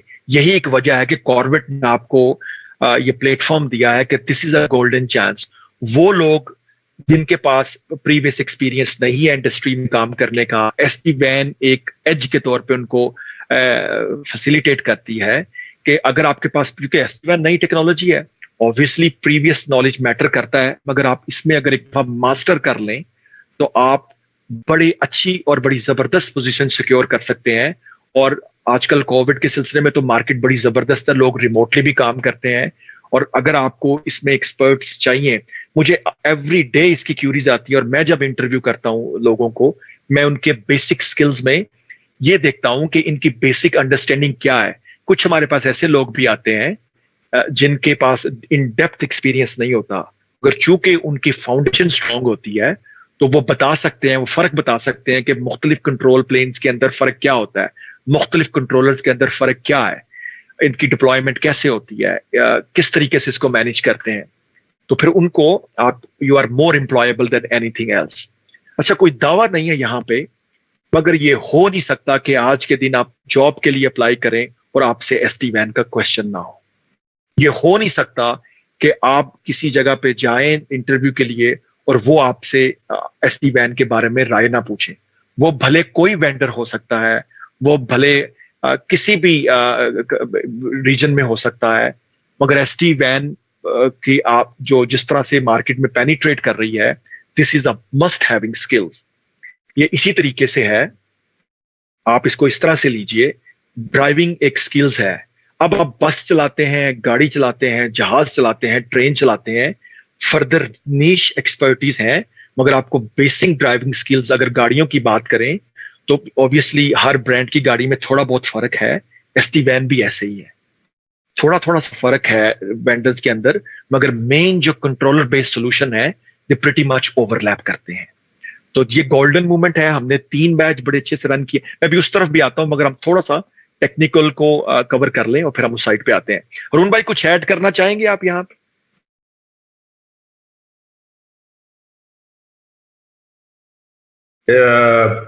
इरफान भाई, कोई जरूरत ही नहीं है ऐड करने की। माशाल्लाह इतना डिटेल के साथ आप जा रहे हैं और बड़ा स्लो पेस के साथ लड़कों को इन्वॉल्व करके, कि मेरे ख्याल में एक एक बच्चे को तीनों कंपोनेंट याद हो गए हैं।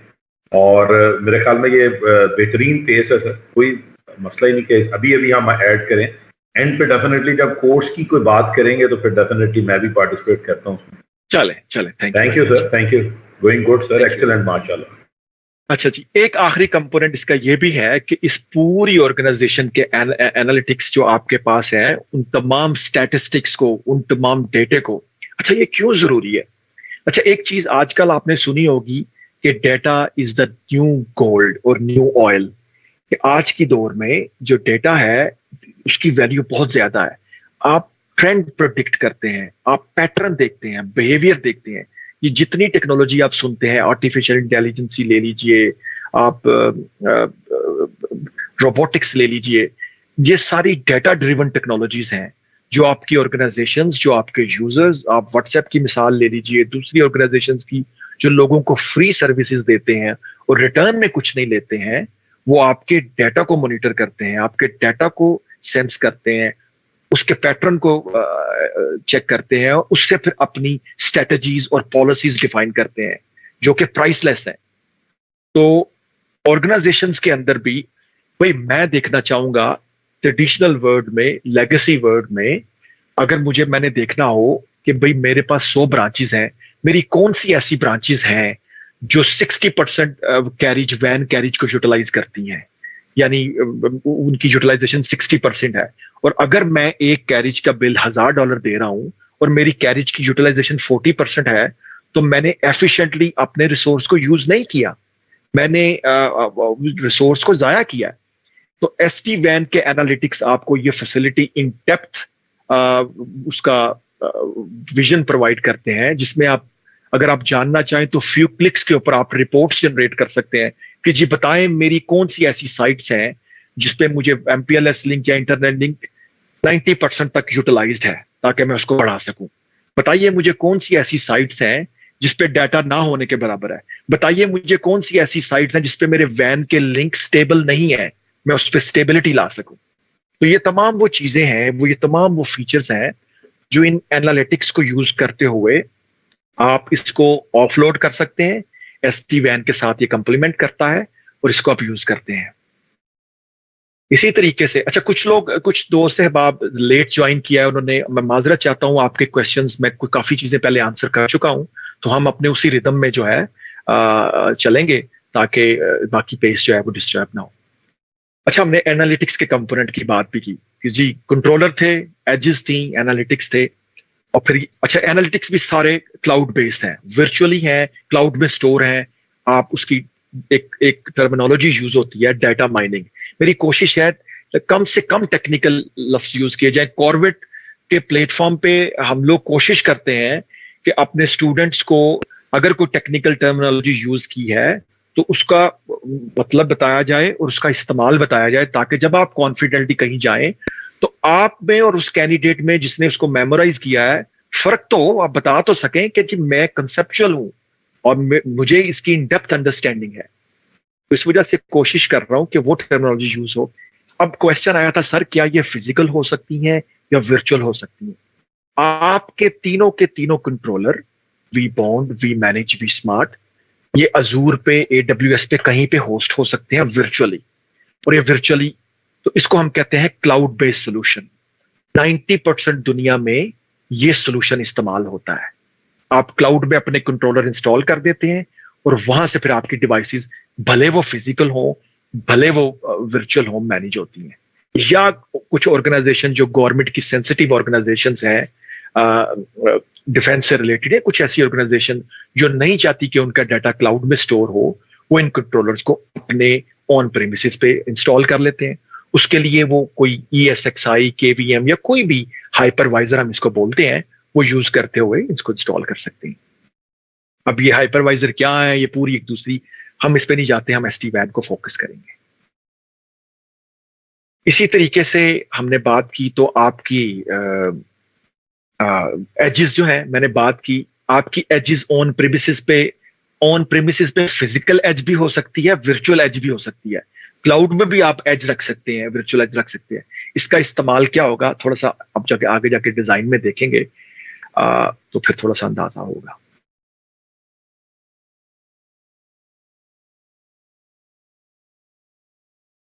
अच्छा जी, बड़ी जबरदस्त स्लाइड है। अभी तक आपने 4 कंपोनेंट देखे और ये जो मैं 4 चीजें यहां पे बताने लगा हूं, 3 चीजें जो बताने लगा हूं, इसको मिला लें साथ में तो प्रिटी मच आपको आर्किटेक्चरल पॉइंट ऑफ व्यू से और कंपोनेंट पॉइंट ऑफ व्यू से आपने SD-WAN को अंडरस्टैंड कर लिया कि SD-WAN होती क्या है। हम इसको बड़ा शशके लगा के इसको यानी शुगर कोट करके बड़ा इसको टेक्निकल कर सकते हैं। हमारी यहाँ पे इस वक्त अप्रोच ये है कि हम अपने तमाम उन लोगों को जो जिनकी वेरी बेसिक अंडरस्टैंडिंग है और जो SD-WAN में अपना कैरियर देख रहे हैं उसको बेसिक अंदाज में समझें। अच्छा, मैंने यहाँ पे एक डिवाइस ली है, ये एक डिवाइस है, बता सकते हैं ये, इसको हम कहते हैं WAN edge device. Let's say ये फिजिकल डिवाइस है। इस डिवाइस को अगर मैं 2 हिस्सों पे तकसीम कर दूं जो कि हम पहले करते आए हैं, तो मैंने कहा था ये वाला हिस्सा WAN का होगा और ये वाला हिस्सा लैन का होगा, यानी नीचे वाला हिस्सा जो भी लैन का होगा। अच्छा, जितना हिस्सा जो वैन का होता है, जिसमें मेरी डिवाइस बाहर वैन के किसी भी कैरिज के साथ कनेक्ट करती है, उसको हम कहते हैं ट्रांसपोर्ट साइड, कि ये सारी मेरी ट्रांसपोर्ट है, जिससे मेरे डाटा ने ट्रांसफर होना है, ट्रांसफर करना है। तो ये सारी चीजें, अब वो डाटा भले यहाँ पे एक और ब्रांच है, वो यहां से होके इधर चला जाए, तब भी इस डिवाइस का ये ऊपर वैन साइड है, या यहां से होके वो कंट्रोलर पे चला जाए, यहाँ वी बॉन्ड हो सकता है, यहाँ वी मैनेज हो सकता है। तो कोई भी कंट्रोलर, तो किसी डिवाइस का भी कैरिज के ऊपर से कैरिज की तरफ जाना, वो ट्रांसपोर्ट साइड कहलाएगा। एज डिवाइस का नीचे लैन वाली साइड पे दूसरी डिवाइसेस से बात करना, आपस में बात करना, या यूजर को फैसिलिटेट करना, ये सर्विस साइड कहलाती है। ट्रांसपोर्ट साइड, लैन साइड को सर्विस साइड कह लीजिए। एक और साइड इसकी होती है जो इस डिवाइस को मैनेज करने के लिए हम यूज करते हैं, उसको हम मैनेजमेंट साइड भी कहते हैं, मैनेजमेंट साइड। इसकी मिसाल ऐसी है जैसे आपने फायरवॉल के अंदर एक पोर्ट देखी है, out of band management, Nexis के अंदर एक पोर्ट देखी है, आउट ऑफ बैंड मैनेजमेंट, या किसी ऐसी डिवाइस के अंदर out of band management port देखी है आपने। थोड़ा सा टेक्निकल होते हैं अब यहाँ पे। Out of band management port देखी है जिसका आपके नेटवर्क से कोई ताल्लुक नहीं है, आपका नेटवर्क डाउन हो जाए तो एज अ बैकअप पाथ के ऊपर आप इस डिवाइस के अंदर घुस सकते हैं, इसको कॉन्फ़िगर कर सकते हैं, मैनेज कर सकते हैं, और फिर अपने नेटवर्क को अपला सकते हैं। तो हमने बात की 3 साइड्स की, याद रहेंगे कौन कौन सी साइड्स? ट्रांसपोर्ट साइड किस तरफ होती है? कैरिज वाली साइड पे। सर्विस साइड, मेरे साथ जरा टाइप करके बताएंगे तो पता चलेगा। सर्विस साइड लैन वाले साइड पे होती है, आपकी डिवाइसेस सारी वहां पे होती हैं। इसी तरीके से आपकी मैनेजमेंट साइड, आपकी डिवाइस को मैनेज करने के लिए। सर्विस साइड, मैनेजमेंट साइड, और आपकी ट्रांसपोर्ट साइड। अच्छा, अब हम इन साइट्स को एसोसिएट कर देते हैं कुछ वीपीएन्स के साथ। अब ये मेरी एक डिवाइस है, तो इसको मैं वर्चुअली डिवाइड करके इसको, जितने हमने कहा कि ट्रांसपोर्ट साइड एक वीपीएन 0 हमने डिफाइन किया है इस डिवाइस में, वो हमेशा ट्रांसपोर्ट साइड के साथ अटैच हुआ करेगा। फिक्स रूल है। हमने कहा मेरा मैनेजमेंट साइड है, तो 512 एक मैंने वीपीएन है, ये मैनेजमेंट साइड में हुआ करेगा। तो जब भी आपने इस एज को कॉन्फ़िगर करना होगा मैनेजमेंट पॉइंट ऑफ व्यू से, तो आप इस वीपीएन में जाया करेंगे। जब भी आपने इस बॉक्स की वैन कैरिजेस को, वैन इंटरफेसेस को कॉन्फ़िगर करना होगा, तो आप वीपीएन 0 में जाएंगे। इसके अलावा बाकी जितनी आपने कॉन्फ़िगरेशन लैन साइड पे करनी होगी, कोई राउटर कनेक्ट करने हैं, कोई स्टैटिक है, कोई फिजिकल है, कुछ भी है, तो वो वीपीएन 1 से लेकर के 511 और फिर 513 से लेकर 6000 समथिंग तक रेंज आती है। तो यहां तक आपको सिर्फ ये पता होना चाहिए कि हमारे कंट्रोलर कितने हैं, एज कैसी है, और एज की साइड कौन सी होती हैं, transport side, service side, management side. अच्छा, आई डायरेक्ट जी, हाँ जी, ये किसी भाई ने सवाल पूछा, बिलाल साहब ने, कि मैनेजमेंट पोर्ट जी, एक सर्वर के अंदर एक पोर्ट होती है, अगर सर्वर की कम्युनिकेशन डाउन हो जाए तो आप उसको आउट ऑफ द बैंड उसको मैनेज करते हैं सर्वर को कंट्रोल करने के लिए। सर्वर की पावर ऑन कर दें, पावर ऑफ कर दें। तो ये डेल के अंदर आईडी रैक ये वो यूज करते हैं, और डिवाइसेस के अंदर भी बहुत सारी सिस्को के मेरे पास यूसीएस पड़े हैं, दूसरी डिवाइसेस हैं, तो there are always out of band management. तो this is more or less वही कंसेप्ट है। ठीक है जी, तो आपको यहां तक मेरे साथ हैं आप लोग सारे, ठीक है जी। कोई ऐसे साहब जिनको यहां तक ये समझ ना आई हो कि एसडी वैन फायदा क्या है, अफादियत क्या है, फजीलत क्या है, इसके कंपोनेंट कितने हैं और इसकी साइड्स कितनी है? ठीक है जी, जबरदस्त। आपका इन राइटिंग में रिस्पॉन्स जो है ना जी। अच्छा जी, अब थोड़ा सा आगे चलते हैं। अब थोड़ी सी हम बात करते हैं, मैंने आपसे पहले जिक्र किया, अब मैंने जो जितनी बातें की हैं इसको मैं समराइज करने लगा हूं। कोई नई बात नहीं होगी, नई बातें हो गई सारी। 3 कंट्रोलर की बात हो गई, एज की बात हो गई, उसकी साइड्स की बात हो गई। एक आखिरी बात पहले बताई थी, ओएमपी। सिस्को ने एक प्रोटोकॉल इंट्रोड्यूस करवाया है जो एसडी वैन को फैसिलिटेट करता है। मिसाल के तौर पे ये डिवाइसेस, ये जो बड़ा सा क्लाउड बना हुआ है ये नीचे, ये क्लाउड के अंदर मल्टीपल क्लाउड हो सकता है। यहाँ पे ये इंटरनेट हो, यहाँ पे एमपीएलएस हो, यहाँ पे कुछ और कैरिज हो। तो all the way at the end of the day ये सारी डिवाइसेस आपस में इस क्लाउड के थ्रू फिजिकली कनेक्टेड है ये सारी डिवाइसेस, और ये वी स्मार्ट भी इंटरनेट के थ्रू कनेक्टेड है। तो डजंट मैटर ये इंटरनेट से कनेक्ट है, ये सारी डिवाइसेस MPLS से कनेक्ट है, जिस मर्जी कैरिज से कनेक्ट हो, मुझे इस बात से कोई फर्क नहीं पड़ता। मैं कहता हूं कि ये सारा का सारा एक सिंगल क्लाउड है। सारा का सारा ये सारा एक सिंगल क्लाउड है, जिसको मैं SD-WAN फैब्रिक के तौर पे जानता हूं। मेरा वी स्मार्ट कंट्रोल ये डिसाइड करेगा यहां से, या मेरी पॉलिसी डिसाइड करेगी कि यहां पे अगर मेरे इस यूजर ने फोन कॉल करनी है, ब्रांच साइट 3 ने साइट 4 से बात करनी है, तो वो या तो मैं डिसाइड करूंगा कि वो किस पाथ से होता हुआ यहां पे जाए, या वो उस पाथ की हेल्थ को चेक करते हुए वो एप्लीकेशन खुद डिसाइड करेगी और वो इससे बात करें। इस सारे मैकेनिज्म को करने के लिए एक OMP protocol, overlay management protocol होता है, जो डायनामिक राउटिंग, इस वैन के अंदर जितनी भी राउटिंग हो रही होगी ओवरले में, अंडरले में नहीं, उसको फैसिलिटेट करता है। कोई यहां से प्रोटोकॉल लैंड साइड पे BGP OSPF कोई प्रोटोकॉल चल रहे हैं, उन प्रोटोकॉल को वो फैसिलिटेट करता है। और इसी तरीके से कोई आपके कुछ और टेक्नोलॉजीज हैं जो मैं यहां पे भी बात नहीं करना चाहता, फिर वो ज्यादा टेक्निकल आप लोगों को, T-locks हैं, कुछ इस तरह की चीजें हैं। तो मुख्तसर ये, इन सारी डिवाइसेस की इंफॉर्मेशन को इकट्ठा करके वी स्मार्ट को इन्फॉर्म करना, ये इस OMP का काम होता है। ये वो मुखबर आजम है, ये वो स्पाई है जो तमाम डिवाइसेस से इंफॉर्मेशन ले लेता है और वी स्मार्ट को बताता रहता है, ताकि वी स्मार्ट डिसाइड कर सके अगर साइट A ने साइट B से बात करनी है तो उसको राइट पाथ या शॉर्टेस्ट पाथ या अच्छा पाथ बता सके।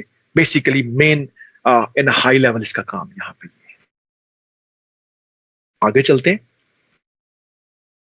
अब सिर्फ हमने बात की थी, 2 टनल्स की बात की थी, याद है जी? हमने कहा था कि SD-WAN 2 तरह की टनल यूज करती है 90%। यहां पे मैनेजमेंट प्लेन के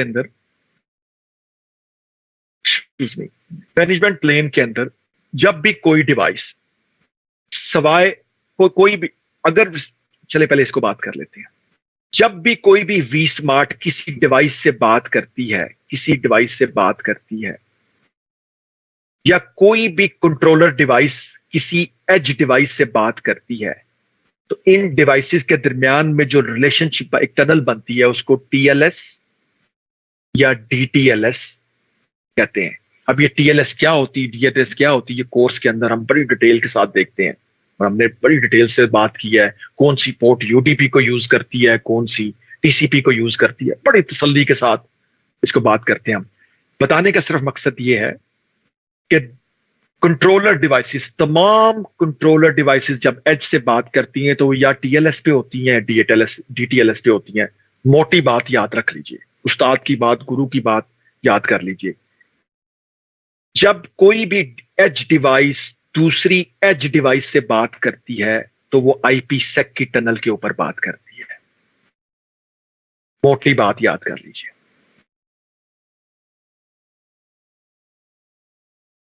तो 2 टनल की हमने बात की थी, IPsec और TLS और DTLS टनल की हमने बात की थी। डिवाइसेस जब आपस में बात करेंगी, अच्छा, IPsec की टनल जब भी होगी मोस्ट लाइकली वो डेटा प्लेन को कैरी कर रही होगी, जबकि TLS की टनल्स, अच्छा, इसी तरीके से एक छोटी सी और चीज भी है, ये जो OMP जिसके हमने बात किया था, OMP सिर्फ और सिर्फ एजेस के दरमियान में और वी स्मार्ट के दरमियान में काम करता है। OMP कभी भी 2 डिवाइसेस के दरमियान में बात नहीं करता। हाँ, OMP वी स्मार्ट के दरमियान में काम कर सकता है, मगर OMP वी स्मार्ट और वी मैनेज के दरमियान काम नहीं करता। OMP वी बॉन्ड के साथ काम नहीं करता। OMP का जो प्रोटोकॉल है, वी स्मार्ट और एजिस को आपस में बात करवाता है, उनकी इंफॉर्मेशन, मगर एजिस आपस में जो है वो OMP के थ्रू बात नहीं कर सकती। OMP जो है उसकी टनल्स बनती हैं वी स्मार्ट के साथ। तो हमने बात की 2 टनल्स की। यहां पे इंफॉर्मेशन बताई है, वी मैनेज देखिए, वी मैनेज कॉन्फ़िगरेशन पुश कर रहा है, OMP अपनी राउटिंग प्रोटोकॉल इंफॉर्मेशन पुश कर रहा है। ये वी स्मार्ट देखिए, इसके अंदर देखिए, वी स्मार्ट ने अपनी राउटिंग प्लेन जो पुश किए, तो उस तरह से फिर उससे वो राउटिंग टेबल बन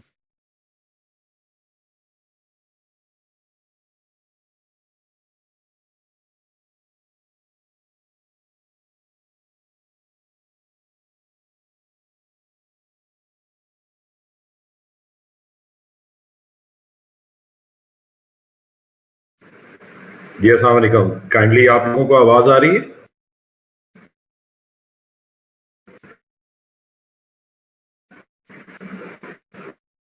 नहीं, मेरी तो आवाज आ रही होगी ना, तो कोई मसला नहीं जी, इरफान भाई को मैसेज कर देते हैं। जी जी, मेरा डिस्कनेक्ट समहाउ माय नहीं सर, आपके डिस्कनेक्ट होते ही हम मनोरंजन करने लगे थे।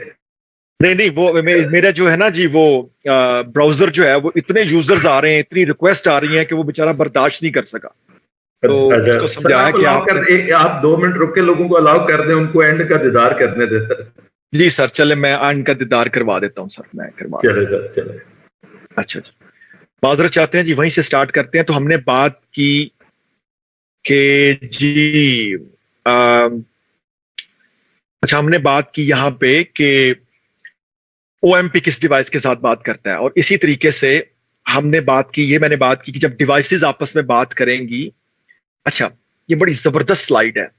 ये बेसिकली एज डिवाइस को, ये एज डिवाइस है, एक एज डिवाइस के अंदर 3 वर्चुअल हिस्से, इसको 3 हिस्सों में हमने तकसीम किया हुआ है इस इरफान भाई, तरीके से। शायद इरफान भाई स्लाइड नजर नहीं आ रही मोस्ट प्रॉब्ली। अच्छा जी जी, मैं सॉरी, मैं माफी चाहता हूं, मैंने स्लाइड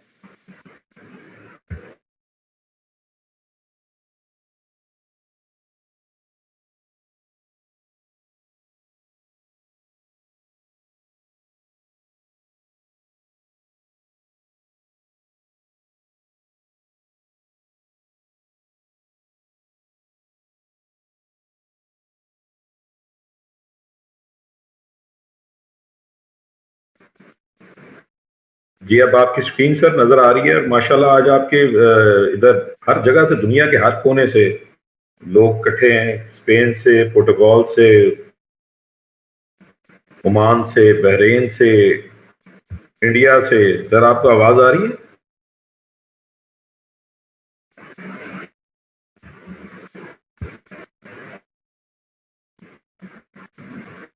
लंदन से, क्या बात है जी, यूएसए से, ऑस्ट्रेलिया से, कनाडा से, लाहौर से, फ्रांस से, यूएई से, ब्राजील से, आयरलैंड से, अफगानिस्तान से, मुल्तान से,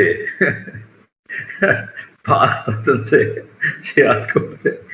जबरदस्त ही जबरदस्त। जी सर, इसको सर हम कंटिन्यू करते हैं, मुकम्मल करते हैं अपनी बात को जल्दी जी से। श्योर और श्योर। यहाँ पे हम बात कर रहे थे कि इसी तरीके से दो डिवाइसेस के दरमियान में हमने आईपी सेक देखी है।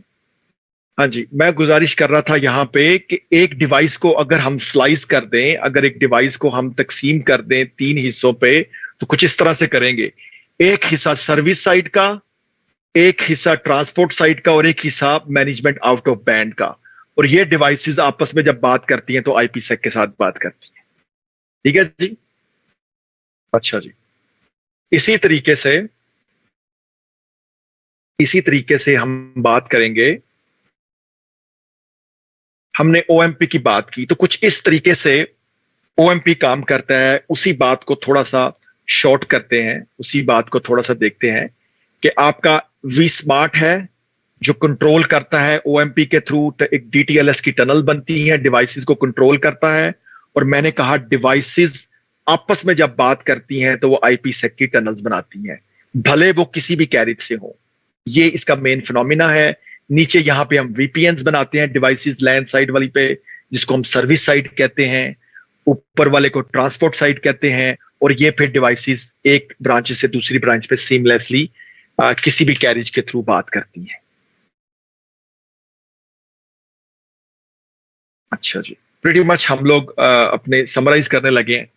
ले जी, ये एक वन ऑफ द टोपोलॉजी जो हम अपनी लैब के अंदर इस्तेमाल करते हैं, जिसमें एक हिस्सा जो है वो हमारा कंट्रोल प्लेन है, जिसको हम कंट्रोलर, जितने भी कंट्रोलर्स हैं, कंट्रोल प्लेन इस कंट्रोलर, बेसिकली कंट्रोलर। इसको तमाम controller vSmart, we manage, we bond, ये तमाम कंट्रोलर हैं जो वर्चुअली आप होस्ट करते हैं, अपने इंटरनेट से कनेक्टेड हैं। आप चाहे ऑन प्रेमिसेस होस्ट कर लीजिए, चाहे नेटवर्क में होस्ट कर लीजिए, चाहे क्लाउड पे होस्ट कर लीजिए। तो this is part of transport. So basically ये तमाम की तमाम डिवाइसेस यहाँ पे, ये सारा का सारा हिस्सा इस तरीके से, ये मेरा हिस्सा होता है ट्रांसपोर्ट साइड का, जो कि हमने बात की थी, this is a transport side. ये सारी की सारी एज की जो नीचे आपकी साइट्स है, ये कहलाती है सर्विस साइट्स, तमाम की तमाम नीचे यहाँ पे। और फिर इन डिवाइस के साथ अगर कोई मैनेजमेंट है तो वो मैनेजमेंट होगी जैसे कि इन डिवाइसेस को हम मैनेज कर रहे हैं। तो ये टोपोलॉजी हम लोग यूज करते हैं। मल्टीपल और भी टोपोलॉजीज हैं जिसको हम इस्तेमाल करते हैं, और इनको करते हुए हम लोग जो है वो अपने एसडी वैन को हैंड्स ऑन करेंगे। अब थोड़ी सी कोर्स के ऊपर बात कर ली जाए, और अच्छा जी, और एक दो स्लाइड्स मेरे पास और हैं। इसी तरीके से जो बातें हमने की हैं उसको मैं समराइज करता हूं कि जब एक डिवाइस यहाँ पे दूसरी डिवाइस से बात करती है तो कुछ अंडरले कनेक्शन उसके पास होते हैं, फिजिकल कनेक्शन होते हैं, उसके ऊपर जो टनल्स चलती हैं डिवाइस के दरमियान में आईपीसेक की, और कुछ टनल जो है वी स्मार्ट के साथ चलती हैं। वही जो बात पहले की थी उसको दिखाने का एक मुख्तलिफ अंदाज है, ठीक है जी। और इसी तरीके से जब आपकी एसडी वैन फुली डिप्लॉय हो जाती है तो कुछ इस तरीके से लुक आती है। फाइनली आपके नेटवर्क्स के अंदर आपकी ब्रांचेस हैं। अब आपने देखा पहले वाली ब्रांच में लेगेसी नेटवर्क में, और इसमें देखा कि क्लाउड के अंदर आपने तीनों के तीनों कंट्रोलर अपने इंस्टॉल कर दिए, आपकी एजेस पे ये डिवाइसेस बदल गई, नॉर्मल राउटर से एज डिवाइसेस बन गई, और फिर इसी तरीके से वो ब्रांचेस को फैसिलिटेट करना शुरू कर दिया, और ये आपका एक कंप्लीट एसडी वैन नेटवर्क बन गया।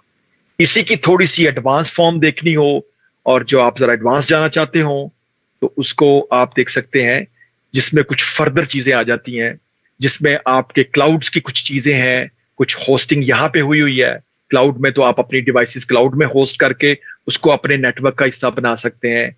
कोई आपने सॉफ्टवेयर एज अ सर्विस ली हुई है तो उसको आप इंटरनेट के थ्रू अपने नेटवर्क का हिस्सा बना सकते हैं, so on and so forth. There is endless possibilities, there is endless इसमें facilities है, और obviously this is to depend कि आप किस नेटवर्क को, दोस्त नेटवर्क जो कि डिस्पर्स हैं, फिजिकली लोकेटेड है मुख्तलिफ जगहों के ऊपर, एक जगह पे नहीं है, this is the most suitable technology for them, management point of view से, वैन के पॉइंट ऑफ व्यू से, इस सिलसिले से। तो ये हमारी वर्कशॉप आज के दिन तक यहां तक है। अब हम कोविड जो है वो क्या ऑफर कर रहा है यहाँ पे, आपने उसके कुछ कंपोनेंट्स देखे, मैं इसको क्विकली समराइज कर देता हूं। तो अब इसकी अफादियत क्या है, इसकी जो सिग्निफिकेंस क्या है, इसकी सिग्निफिकेंस मैं इस लैब पे चला जाता हूं। कोविड ऑफर करता है आपको कि हम जो है हैंड्स ऑन 24 इसमें 24 आवर्स जो है hands on instructor led training है। इसी तरीके से आपकी 24 से 30 आवर्स डेडिकेटेड रैक आपकी लैब्स हैं, जिसमें तमाम स्टूडेंट्स को सपोर्ट्स दिए जाते हैं, और वो अपनी lab end to end from the day one से उसको लेके चलते हैं। और हम स्क्रैच से इस पूरी जो कोर्स को, ये सारे कैनवस को, एक ब्लैंक कैनवस लेके, ये पहली डिवाइस लगाने से लेकर के वन बाय वन हम अपने नेटवर्क में ऐड करते हैं। हम कंट्रोलर खड़े करेंगे अपने कोर्सेज के अंदर जो हमने अपने बैजेस में किए हैं। हमने अभी तक 3 से 4 बैजेस मुकम्मल कर चुके हैं सक्सेसफुली। फिर उसमें हमारा फ्लेवर होता है कुछ सिस्को की डिवाइसेस जो लेगेसी हैं, और कुछ विपटेला की डिवाइसेस जो इटसेल्फ सिस्को में चेंज होने से पहले जो लोग यूज करते हैं।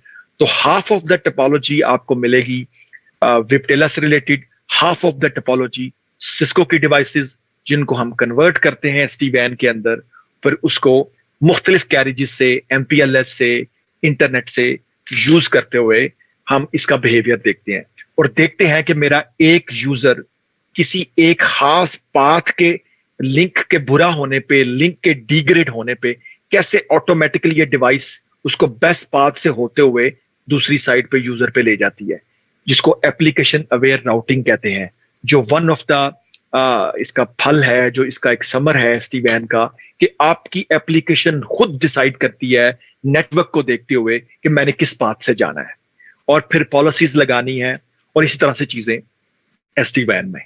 और अब मैं थोड़ा सा आपके क्वेश्चंस की तरफ आता हूं, आप लोग क्वेश्चंस पूछ सकते हैं। हरुण भाई ऐड करना चाहेंगे यहाँ पे, कुछ कोर्स के हवाले से कुछ कहना चाहें, और इतनी देर में मैं जरा कुछ जी क्वेश्चन। सर, आपका बहुत शुक्रिया, बड़ा जबरदस्त किस्म का एक आपने ओवरव्यू दिया। बिलीव करें 1.5 घंटे, 1.25 घंटे का पता भी नहीं लगा, और मतलब एक्सीलेंट, माशाल्लाह आपने कंपोनेंट्स बता दिए।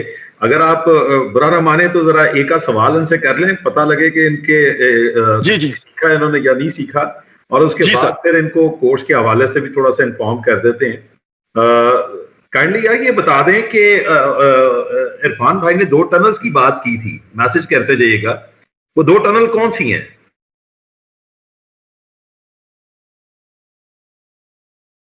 इरफान भाई इनके आंसर्स देखते जाएं। जबरदस्त सर, जबरदस्त सर, वेरी नाइस। क्या बात है सर जी, क्या बात है, जबरदस्त।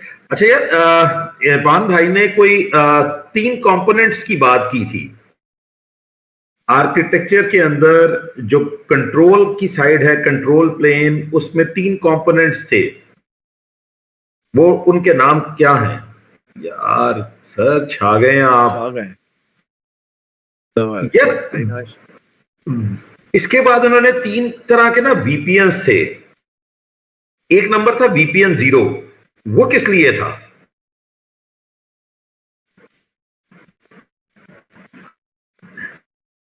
VPN 0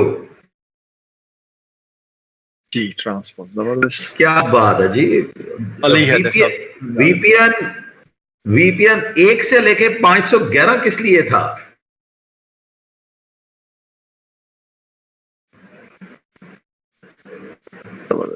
और VPN 512 किस लिए था?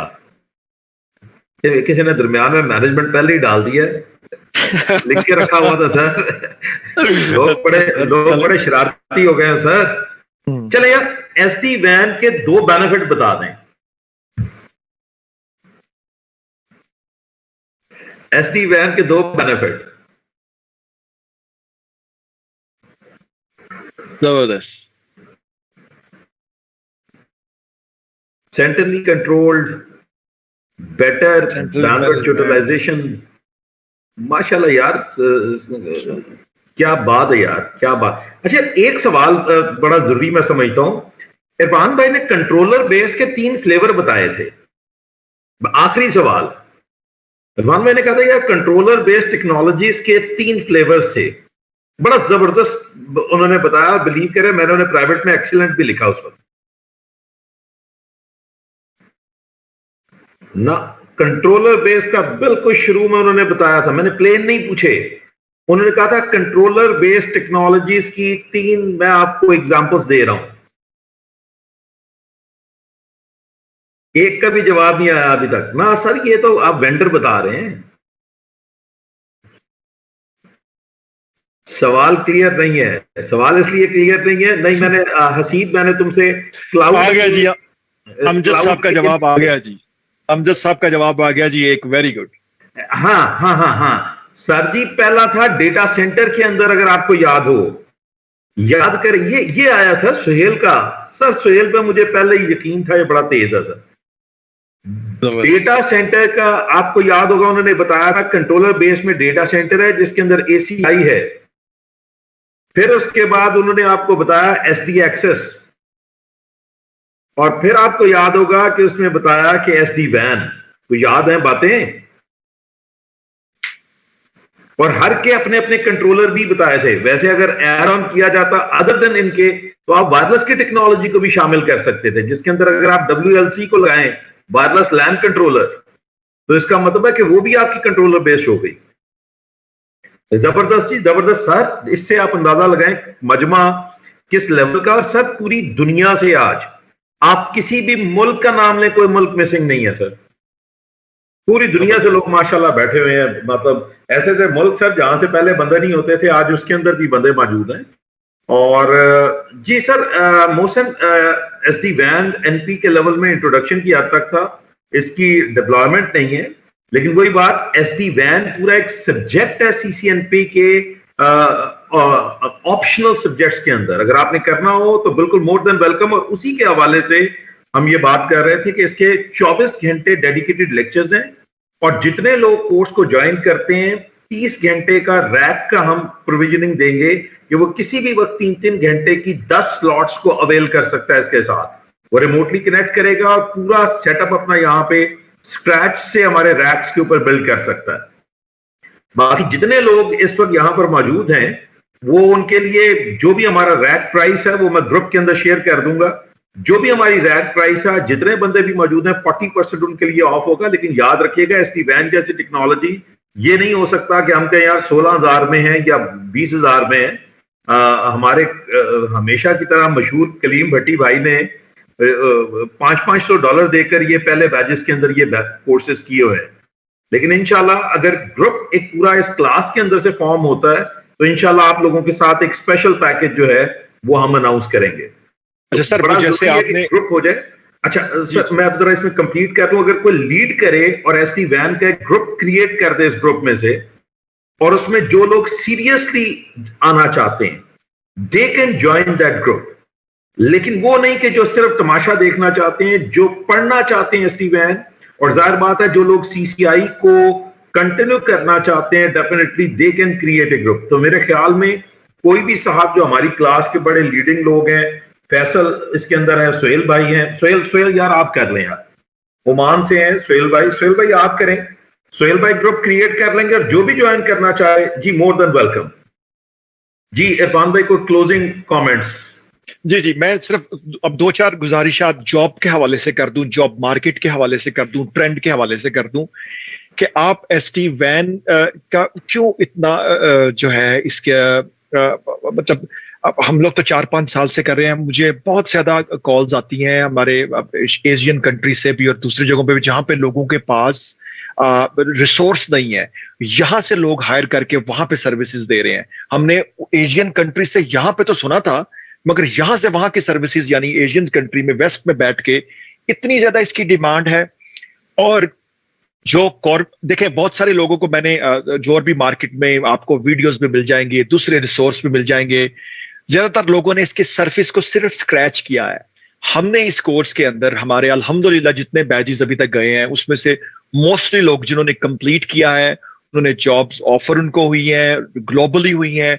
हमारा एक बैच था हरून भाई आपको याद होगा जिसमें प्रीटी मच कोई 30 से ज्यादा कंट्री से लोग थे और उनमें से आधे से ज्यादा सर की डिप्लॉयमेंट है। और सर इसी तरीके से जो लोग दिस इज योर बैकबोन, तो ये अब आपकी टेक्नोलॉजी जो है, जैसे मैंने पहले गुजारिश की थी कि आई विल बी सरप्राइज कि आप किसी जगह पे इंटरव्यू के लिए जाएं और ये आपकी वो कटिंग एज वो टूल होंगे, वो बैक पॉकेट आपके पास आपकी स्किल्स होगी जो आपको स्टैंड आउट करेगी, जो आपको compete करवाएगी आपके कंपटीटर से और बताएगी द वे जिस तरीके से हम लेके चलते हैं बेसिक से स्क्रैच से। जो लोग थोड़े से वीक भी हैं उनके लिए हम लोग ग्रुपिंग बना के और इसको बैजेस के अंदर, तो इस ग्रुप के लिए यानी जो जिन्होंने वर्कशॉप अटेंड की है उनके लिए अरुण भाई ने एक स्पेशल पैकेज है, हमारी रजिस्ट्रेशन में उन लोगों के नाम्स भी हैं।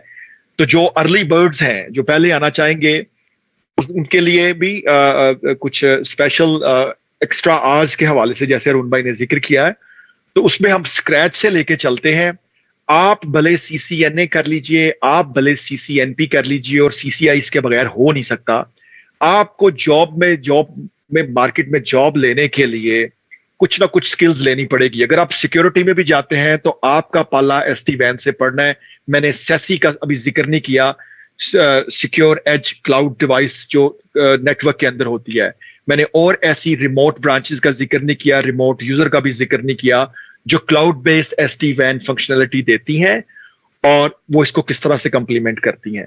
तो this is the future to go, this is the way to go. जैसे जैसे कैरिज प्राइवेट कैरिजेस वीक हो रही हैं क्योंकि इंटरनेट स्ट्रांग हो रहा है, तो जिन लोगों की इन पे बैकबोन और ग्रिप स्ट्रांग होगी और जो हैंड्स ऑन काम करना चाहते हैं और वाकई सीरियसली कुछ करना चाहते हैं, this is training for those guys because this is all hands on. हम अपने इस ट्रेनिंग के अंदर बातें कम, काम हमारा ज्यादा होता है और हमारे लैब बेस्ड एक्टिविटी होती है। और मजे की बात यह है कि इस ट्रेनिंग के अंदर हरून भाई और मैं, हम लोग आपको कुछ एक्टिविटीज परफॉर्म करके दिखाते हैं, लाइव हैंड्स ऑन डिप्लॉय करके दिखाते हैं और फिर आप उन्हीं पैटर्न्स को फॉलो करते हुए उसको प्रैक्टिस करते हैं। उस्मान और मैं sir sorry sir Usman Yusuf duration की बात की तो आपसे यही बात की थी, it is actually 24 hours course और ये हर सैटरडे को हम करते हैं, वीक में एक दिन करते हैं और ये 3 आवर्स की हमारी एक्टिविटी होती है। अगर लड़कों को जरा ग्रां गुजर रहा हो तो 2.5 घंटे की करके हम एक सेशन बढ़ा भी लेते हैं। तो हमने कोई ये फिक्स नहीं रखा हुआ। पिछले बैच के अंदर गालबन हमारे 10 लेक्चर्स भी हो गए थे। ओवरऑल हम कमिटमेंट करते हैं 24 आवर्स की, वो अगर ऊपर हो जाए तो वो एक प्लस पॉइंट है। बाकी रैक आपके पास अवेलेबल है। जैसे अरशद ने एक साहब है वो कह रहे थे जी अफगानिस्तान से जी मैं ऑफिस वर्क की वजह से लैब नहीं कर पाया, तो रैक हमारा अपना है, हमने कहीं किसी से परचेज नहीं करना। इरफान भाई का एक बड़ा शौक है जी, रैक्स का जो जुनून है इन पर खत्म हुआ है।